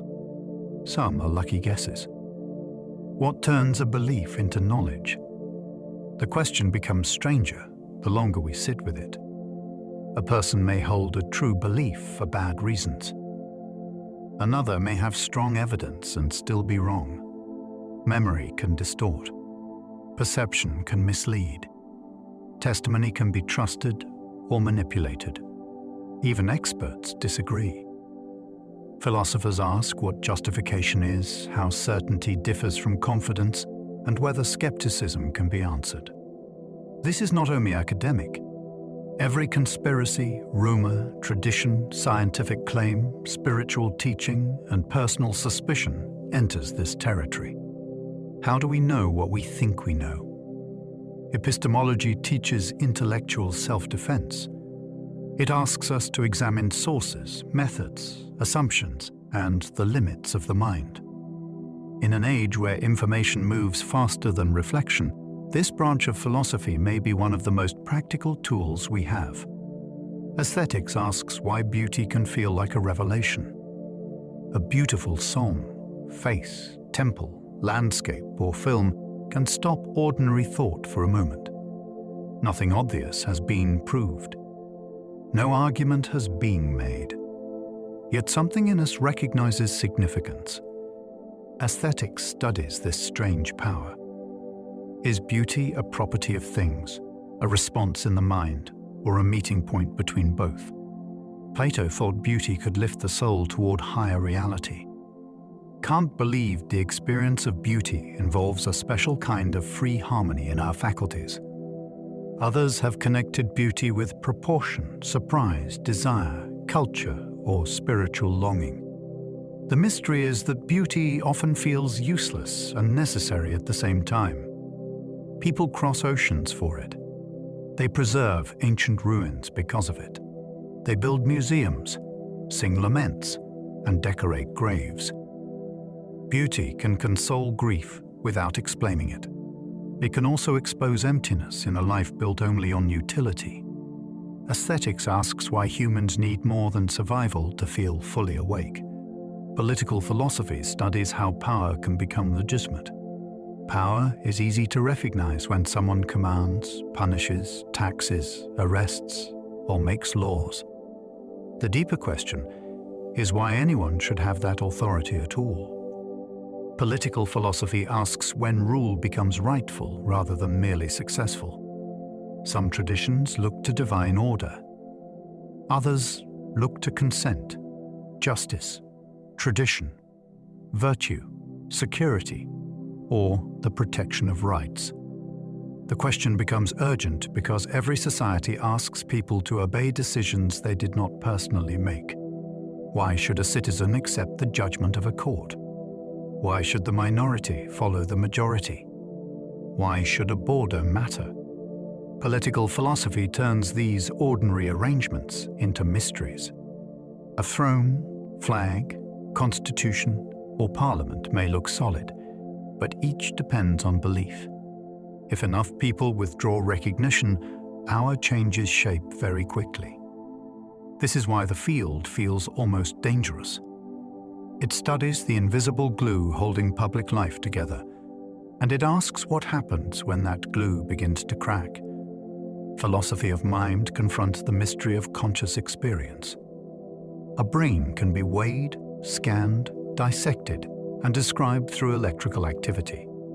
Yet none of that fully explains why red looks like red, why pain hurts, or why a memory feels personally mine. Philosophy of mind enters this gap. It asks whether consciousness is produced by matter, identical with brain activity, or somehow more fundamental than our usual picture allows. Some thinkers compare the mind to software running on biological machinery. Others argue that subjective experience cannot be reduced to physical description. The hard problem is not how the brain processes information. It is why processing is accompanied by an inner life at all. This is where philosophy becomes almost eerie. Every person is certain of their own awareness, yet no one can directly enter another's. We live surrounded by faces that may contain entire universes of experience. Philosophy of mind asks what a self really is, and whether consciousness is the deepest clue in existence. Language philosophy shows that words can shape entire worlds. Words do not merely label reality after the fact. They help organize what people notice, remember, value, and defend. A legal sentence can turn a person into a citizen, prisoner, spouse, owner, or witness. A sacred name can gather a community. A slur can wound. A promise can bind the future. Philosophers of language study meaning, reference, truth, speech acts, interpretation, and the strange power of symbols. The fascination is that human beings live inside language so completely that we rarely feel its walls. Different terms can make the same event appear noble, shameful, clinical, criminal, or divine. Some people know this instinctively. Propagandists, advertisers, priests, poets, lawyers, and political strategists all understand that naming is not innocent. To control language is to influence possible thought. This does not mean words create everything. It means they guide attention like invisible architecture.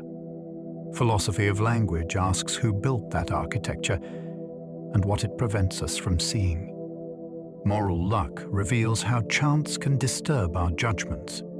Two drivers glance at their phones for the same careless second. One road is empty. The other has a child crossing. We judge the second person more harshly, although the inner recklessness was the same. This is the disturbing problem of moral luck. Outcomes often depend on factors beyond a person's control, yet those outcomes shape blame, guilt, praise, and punishment. A leader's risky decision may be called visionary if it succeeds, and criminally foolish if it fails. A person born in a corrupt environment may face temptations another never meets. Philosophy asks how responsibility works when chance is everywhere. The issue is not an excuse for wrongdoing. It is a challenge to our confidence as judges. We like to believe moral life is clean and measurable. Moral luck suggests that fate leaves fingerprints on reputations. It makes compassion more intelligent and judgment more cautious. Before condemning too quickly, we should ask what fortune hid from our own story. The trolley problem exposes conflict between outcomes and principles. A runaway trolley is heading towards several people. You can pull a lever and divert it toward one person instead. At first, the problem sounds like a strange classroom game. Then it starts revealing hidden moral machinery. If saving more lives is the goal, pulling the lever seems obvious. Yet the moment the scenario changes, many people hesitate. Would you push a person from a bridge to stop the trolley? The numbers may remain similar, but the act feels different. Philosophers use this puzzle to examine the tension between consequences, duties, intention, and personal involvement. It matters because real life contains versions of this conflict. Doctors allocate scarce resources. Governments make safety policies. Engineers design systems where risk cannot be reduced to zero. The trolley problem is unsettling because it shows that our moral instincts are not one simple voice.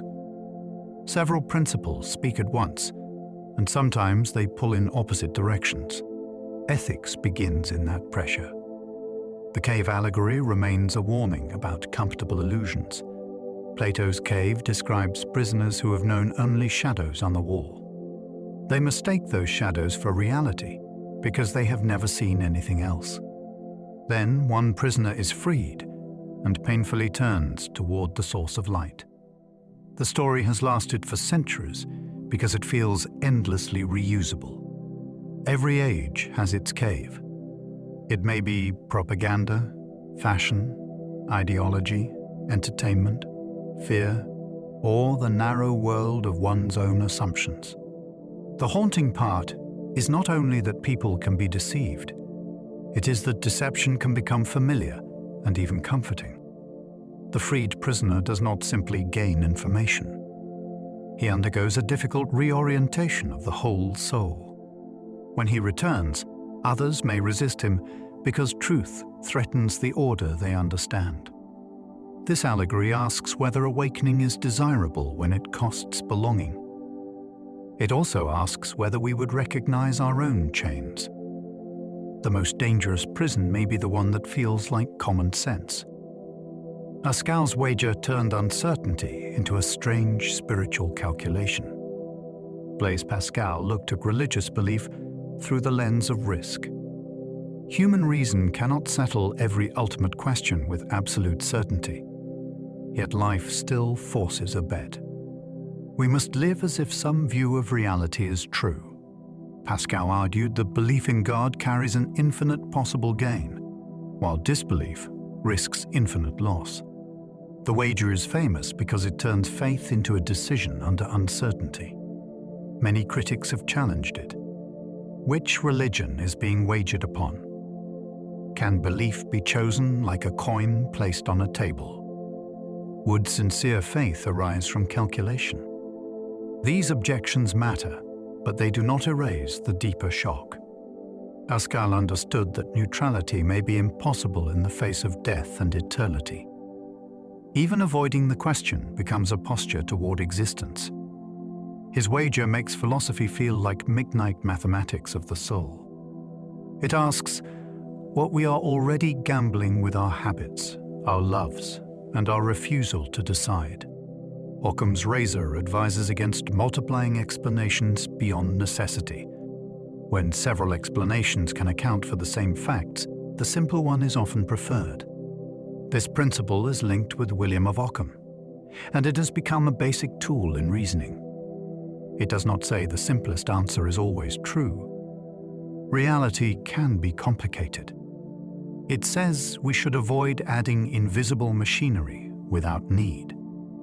This matters because the human mind loves elaborate stories. We invent hidden plots, secret causes, and complex motives when ordinary explanations may be enough. Yet the razor is not a weapon against wonder. It is a discipline for wonder. It asks us to keep mystery clean from unnecessary clutter.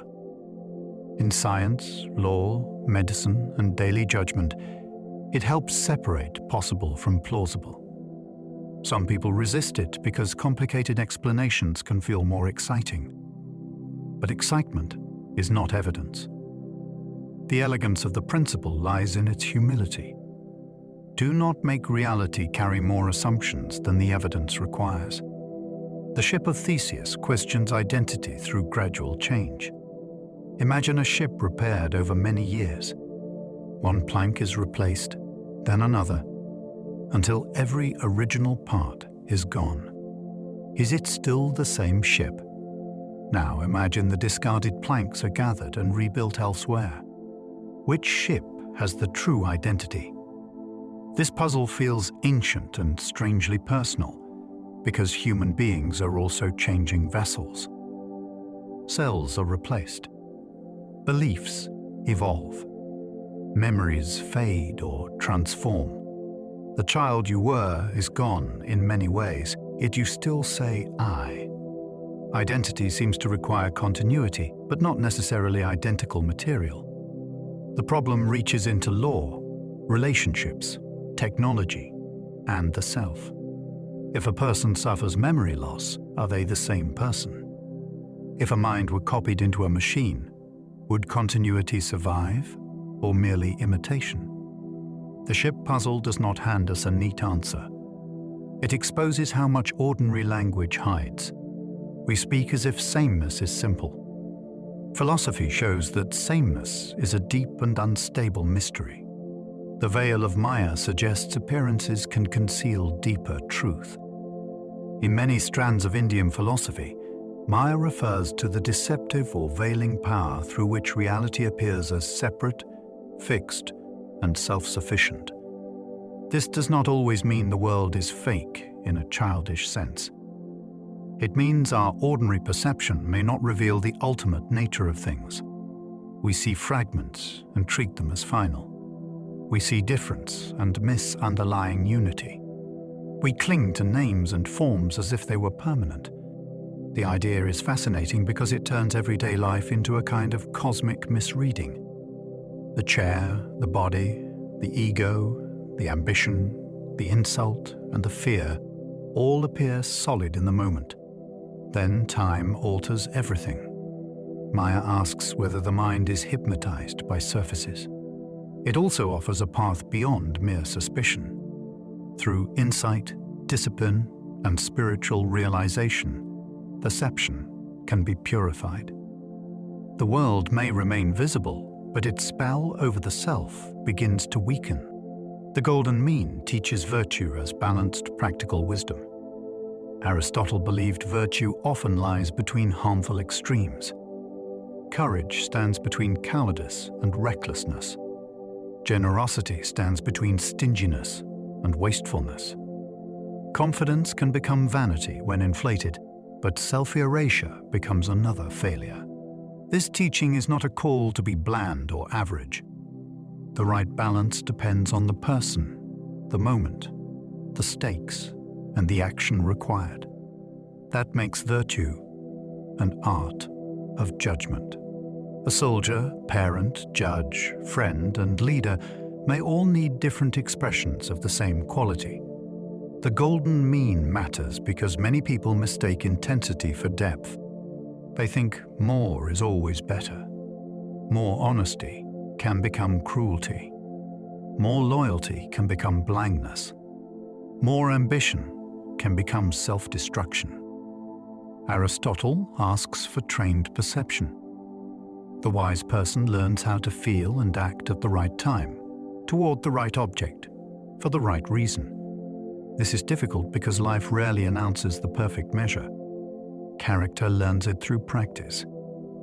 The categorical imperative demands respect for every rational person. Kant wanted morality to rest on something deeper than mood, advantage, tradition, or fear of punishment.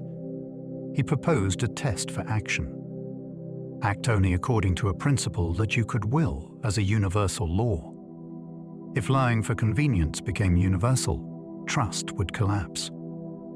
If breaking promises became normal, promising itself would lose meaning. He also insisted that persons must never be treated merely as tools. A human being has dignity because rational agency has incomparable worth. This idea is severe and luminous. It challenges manipulation in every form. Flattery, exploitation, coercion, and deception all try to use another person while bypassing their freedom. Kant's ethics can feel demanding because it refuses special exemptions for our favorite excuses. It asks whether the rule behind our behavior could be honored by everyone. It also asks whether we are respecting the other person as an end. Morality becomes a discipline of consistency and reverence for rational life. The noble lie reveals philosophy's uneasy relationship with politics. In Plato's Republic, a troubling idea appears. A society might require a shared myth to preserve order and unity. People would be taught a story about their origins and social roles, a story that supports the city's structure. The phrase, "noble lie," has become famous because it exposes a dangerous temptation. Can falsehood ever serve the common good? Political life often relies on symbols, founding stories, heroic memories, and simplified narratives. These can inspire sacrifice and belonging. They can also conceal injustice and manipulation. Plato forces the issue into the open. If truth is difficult and social order is fragile, what should leaders tell the people? The question is uncomfortable because modern societies still live by official stories. Some are noble, some are convenient, some are quietly false. Philosophy does not let us accept them passively. It asks who benefits from the myth, who pays for it, and whether unity purchased by deception can remain just. The examined life remains philosophy's most famous personal challenge. Socrates said that an unexamined life is not worth living. The statement still sounds severe because it reaches beyond academic thought. To examine life means asking what we are doing, why we desire what we desire, and whether our values can survive honest questioning. Many people inherit a script. Work hard. Seek approval. Avoid discomfort.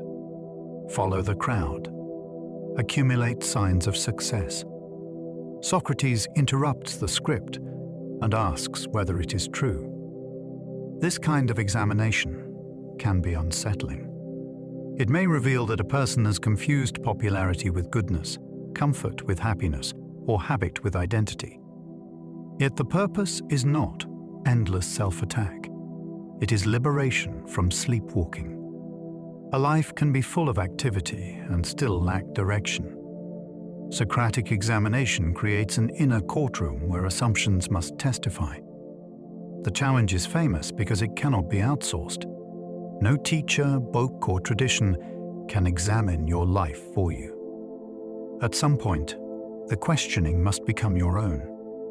The will to power reimagines life as creative overcoming. Nietzsche's will to power is often misunderstood as a crude hunger to dominate others. A richer reading sees it as the drive of life to expand, interpret, shape, and overcome resistance. A plant breaks through stone. An artist gives form to chaos. A wounded person transforms pain into depth.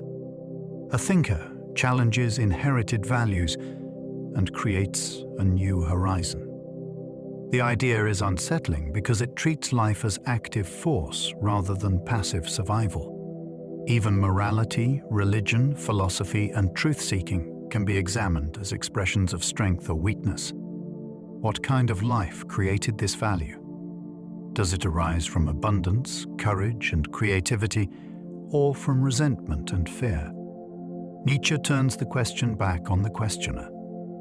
We are not just holding beliefs. We are revealing the condition of our own spirit through them. The will to power asks whether we are shrinking from life or shaping ourselves into something more intense, honest, and alive. The absurd begins when our longing meets a silent universe. Human beings seek meaning with almost painful seriousness.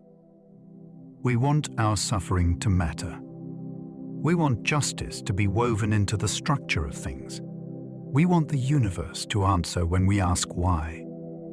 The absurd appears when this hunger meets silence. Camus did not treat this as a clever intellectual problem.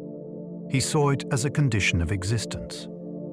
A person wakes, works, loves, ages, hopes, and dies under a sky that offers no clear explanation. The temptation is to escape through false certainty or surrender to despair. Camus refused both. He believed dignity comes from facing the silence without lying about it. This makes the absurd strangely energizing. If the universe does not hand us meaning, our actions become more exposed and more precious. Friendship, beauty, revolt, and kindness can still be chosen. The absurd does not erase value. It strips away guarantees, then asks what we will love without them. The Bodhisattva ideal makes compassion greater than private escape.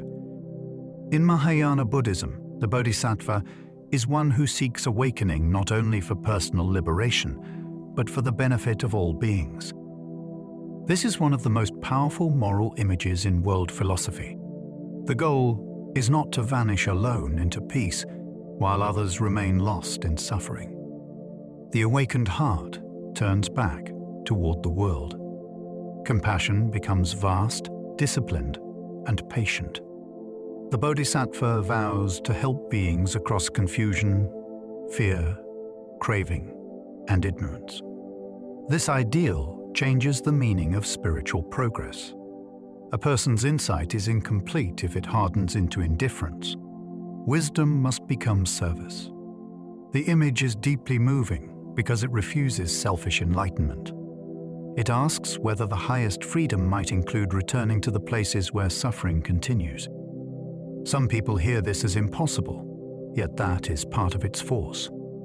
It stretches moral imagination beyond ordinary concern. The Bodhisattva shows that the self may be most liberated when it stops living for itself alone. The Tao cannot be captured by ordinary definitions. The Tao Te Ching opens by warning that the Tao which can be spoken is not the constant Tao. This is not an attack on language for no reason. It is a recognition that ultimate reality may exceed our categories. The moment we define it, we turn it into an object among other objects. Yet the Tao is the way of things before division, explanation, and control. It is not a personal ruler. It is not a mechanical law in the ordinary sense. It is the unfolding order through which nature moves and life finds balance.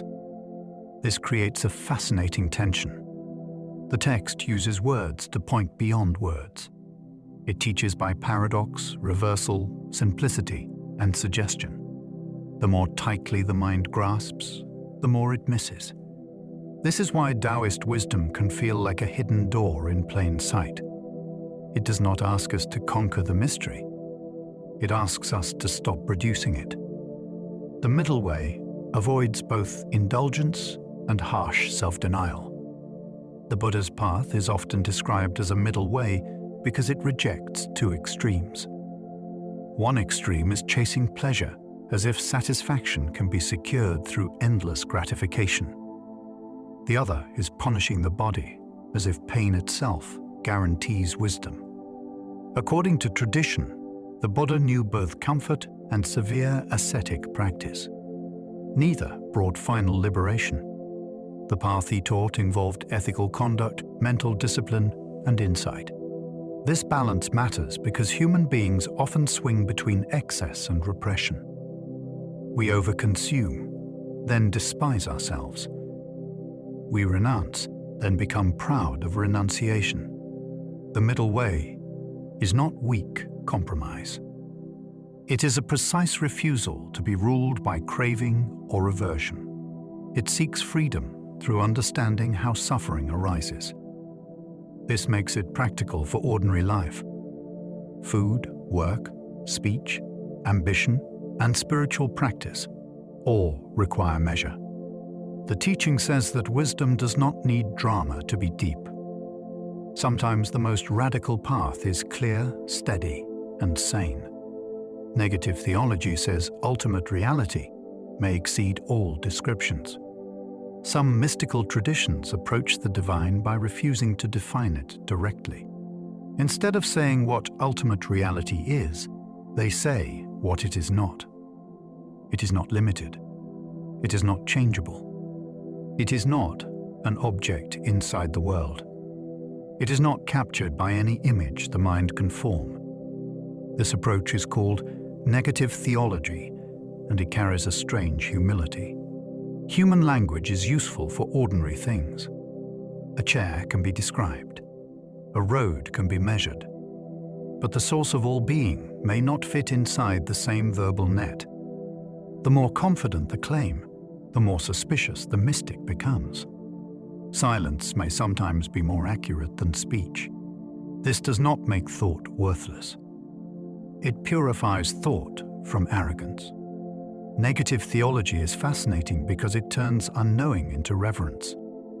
It suggests that the highest truth may not be possessed like information. It may be approached through awe, discipline, and surrender. Virtue ethics asks who we are becoming through repetition. Virtue ethics shifts moral attention from isolated actions to the formation of character. It asks not only what should I do right now, but what kind of person am I becoming by doing this repeatedly? A single lie matters. A habit of lying matters more. A generous act matters. A formed disposition toward generosity matters more. This approach is ancient, but it feels intensely modern because habits quietly build identity. The phone we check, the anger we rehearse, the courage we avoid, and the kindness we practice all leave traces. Over time, we do not simply choose actions. We become the sort of person for whom certain actions feel natural. Virtue ethics takes training seriously. No one becomes patient by admiring patience from a distance. No one becomes brave without encountering fear. The fascinating lesson is that the self is not fixed material. It is shaped by repetition. Every day is quietly sculpting the person who will meet tomorrow. Kia ethics places relationship at the center of moral life. Kia ethics began as a challenge to moral theories that focused too narrowly on rules, rights, and detached fairness. It asks us to notice dependency, vulnerability, attention, and responsibility within relationships. A newborn, an aging parent, a grieving friend, and a sick neighbor do not need abstract respect only. They need care that is responsive to their particular situation. This does not mean justice is unimportant. It means moral life is often more personal and embodied than traditional theories admit. Care requires listening, patience, memory, and emotional intelligence. It also reveals hidden labor that many societies overlook because it is associated with home, women, nursing, teaching, and support. The philosophy is powerful because every human being begins life dependent and may become dependent again. Independence is real, but it is never the whole story. Care ethics asks whether a society that worships autonomy has forgotten the hands that make autonomy possible.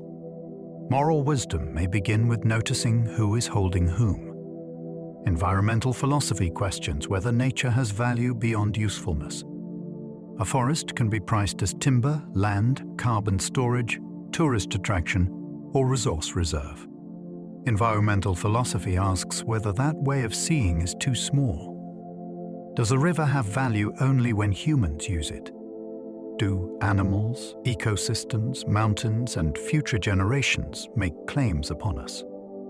This field challenges the assumption that the human viewpoint is the only moral center. Some thinkers defend stewardship. Others argue for the intrinsic value of living systems. Deep ecology goes further and questions the ego that places humanity above the web that sustains it. The issue is not abstract anymore. Climate change, extinction, pollution, and habitat loss force philosophical questions into daily politics. What is progress if it destroys the conditions of life? What is ownership if the owned thing is part of a planetary system? Environmental philosophy widens the moral imagination. It asks us to see Earth not as a warehouse, but as the shared ground of all possible human futures. Animal ethics challenges the boundary of moral concern. For centuries, many traditions treated animals as beneath serious moral consideration. They lacked reason, language, or souls in the forms humans recognized. Animal ethics challenges that boundary by focusing on sentience, suffering, flourishing, and relationship. If a creature can feel pain, fear, hunger, comfort, or attachment, then its experience matters. The question becomes how much it matters, and what humans owe in response. This reaches into food systems, laboratories, entertainment, habitat destruction, and companionship. It is uncomfortable because ordinary habits are involved. A person may love one animal at home while ignoring the suffering of another hidden from view. Philosophers do not all agree on the solution. Some argue for rights. Others argue for welfare, compassion, or duties shaped by human responsibility. But the old easy answer has weakened. The moral circle has expanded many times in history. Animal ethics asks whether it should expand again, and whether convenience is a strong enough reason to stop it. Artificial intelligence is reviving ancient debates about mind and personhood. The rise of advanced machines has made old philosophical questions feel newly urgent. What is thinking? What is understanding? Could a system use language brilliantly and still have no inner experience? Could a machine ever deserve moral concern?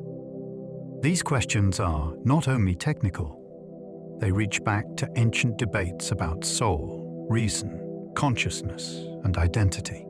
A program may imitate conversation, solve problems, compose music, and detect patterns no human can see. Yet imitation is not automatically awareness. The mystery is how we would know the difference. If behavior becomes convincing enough, will society treat the machine as a tool, partner, mirror, or stranger? Artificial intelligence also forces questions about responsibility. If an algorithm harms someone, who is accountable? The designer, user, company, state, or system itself? Philosophy matters here because technology moves faster than wisdom. We are building entities that challenge our categories. Before asking what machines can do, we must ask what persons are. Transhumanism asks whether improving humanity could also endanger wisdom. Transhumanism imagines using technology to expand human capacities. Longer life, sharper cognition, enhanced bodies, mood control, genetic design, and brain-machine interfaces all enter the discussion. At first, the promise sounds thrilling. Why accept disease, decline, and limitation if intelligence can overcome them? But philosophy slows the excitement and asks harder questions. What counts as improvement? Who decides? Would enhanced people gain unfair power? Would endless life deepen meaning or drain it? Could suffering sometimes teach forms of compassion that comfort alone cannot produce? The danger is not that every enhancement is wrong. The danger is assuming that technical ability equals wisdom. A stronger body does not guarantee a better soul. A faster mind does not guarantee clearer judgment. Transhumanism is fascinating because it turns humanity into an unfinished project. Yet the most important question may be ancient. Before we redesign the human being, do we understand what the human being is for? Long-termism stretches moral responsibility across unborn generations. Most moral decisions focus on the living, the visible, and the near. Long-termism asks us to widen the frame radically. Future people do not exist yet, but our choices may shape whether they live, how they live, and what world they inherit. Nuclear risk, engineered pandemics, artificial intelligence, climate instability, and civilizational collapse all raise questions that extend beyond present convenience. The idea can feel abstract because unborn generations cannot protest, vote, or thank us. Yet, that is exactly why the philosophy matters. Power without witnesses is morally dangerous. We already benefit from decisions made by the dead. We also suffer from their blindness. Long-termism asks whether we owe the future more than leftovers. It challenges the short attention span of politics and markets. It also raises difficult questions about uncertainty. How should we act when consequences may echo for centuries? The teaching is humbling. We are ancestors in training, whether we think about it or not. Meditation turns philosophy from argument into disciplined observation. Many philosophical traditions argue with words. Meditation asks the mind to become its own laboratory. Sit still, attend to breathe, notice thought, observe desire, watch emotion rise and pass. Soon, a surprising discovery appears. Much of what we call self is movement. Plans appear. Memories replay. Irritation arrives. Fear speaks. The observer begins to notice that experience is not as solid as it first seemed. This is why meditation has mattered in Buddhism, yoga, Stoic reflection, Christian contemplation, Sufi remembrance, and many modern practices. It does not replace reasoning. It tests ideas directly in the field of attention. Impermanence becomes visible. Craving becomes recognizable. The gap between impulse and action becomes wider. For people drawn to hidden knowledge, this is one of the most radical possibilities. The secret is not buried under a temple. It is unfolding in consciousness right now. Meditation turns wisdom from something heard into something inspected, breath by breath, within one's own life.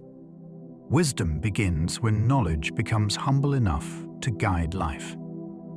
A person can collect facts and remain foolish.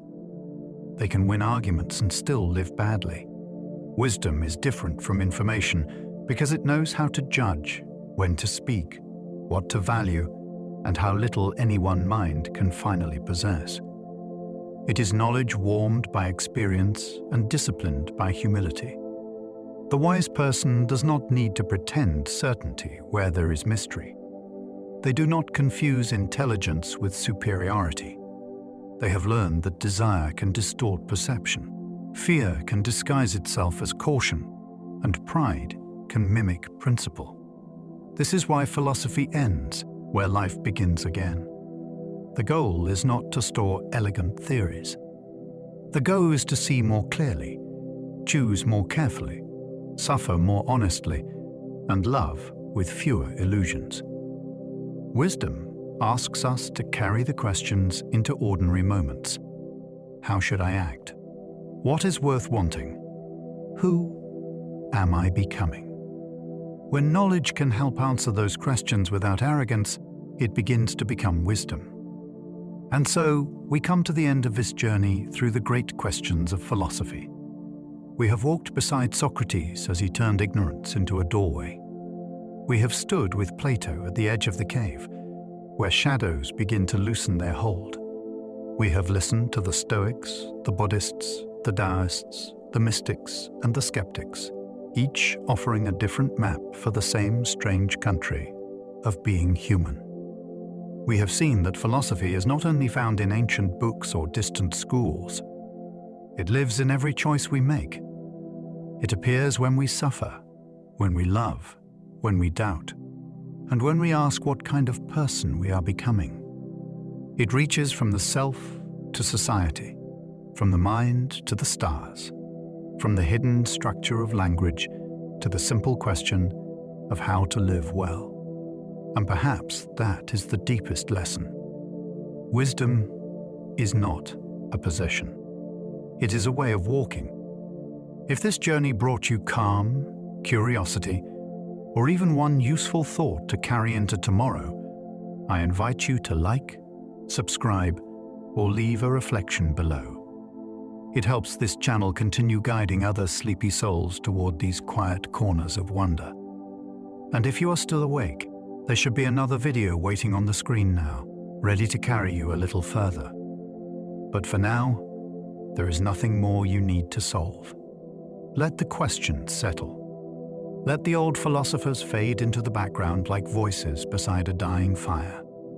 Let your shoulders soften and allow your breathing to slow. The world can wait until morning. Sleep well and good night.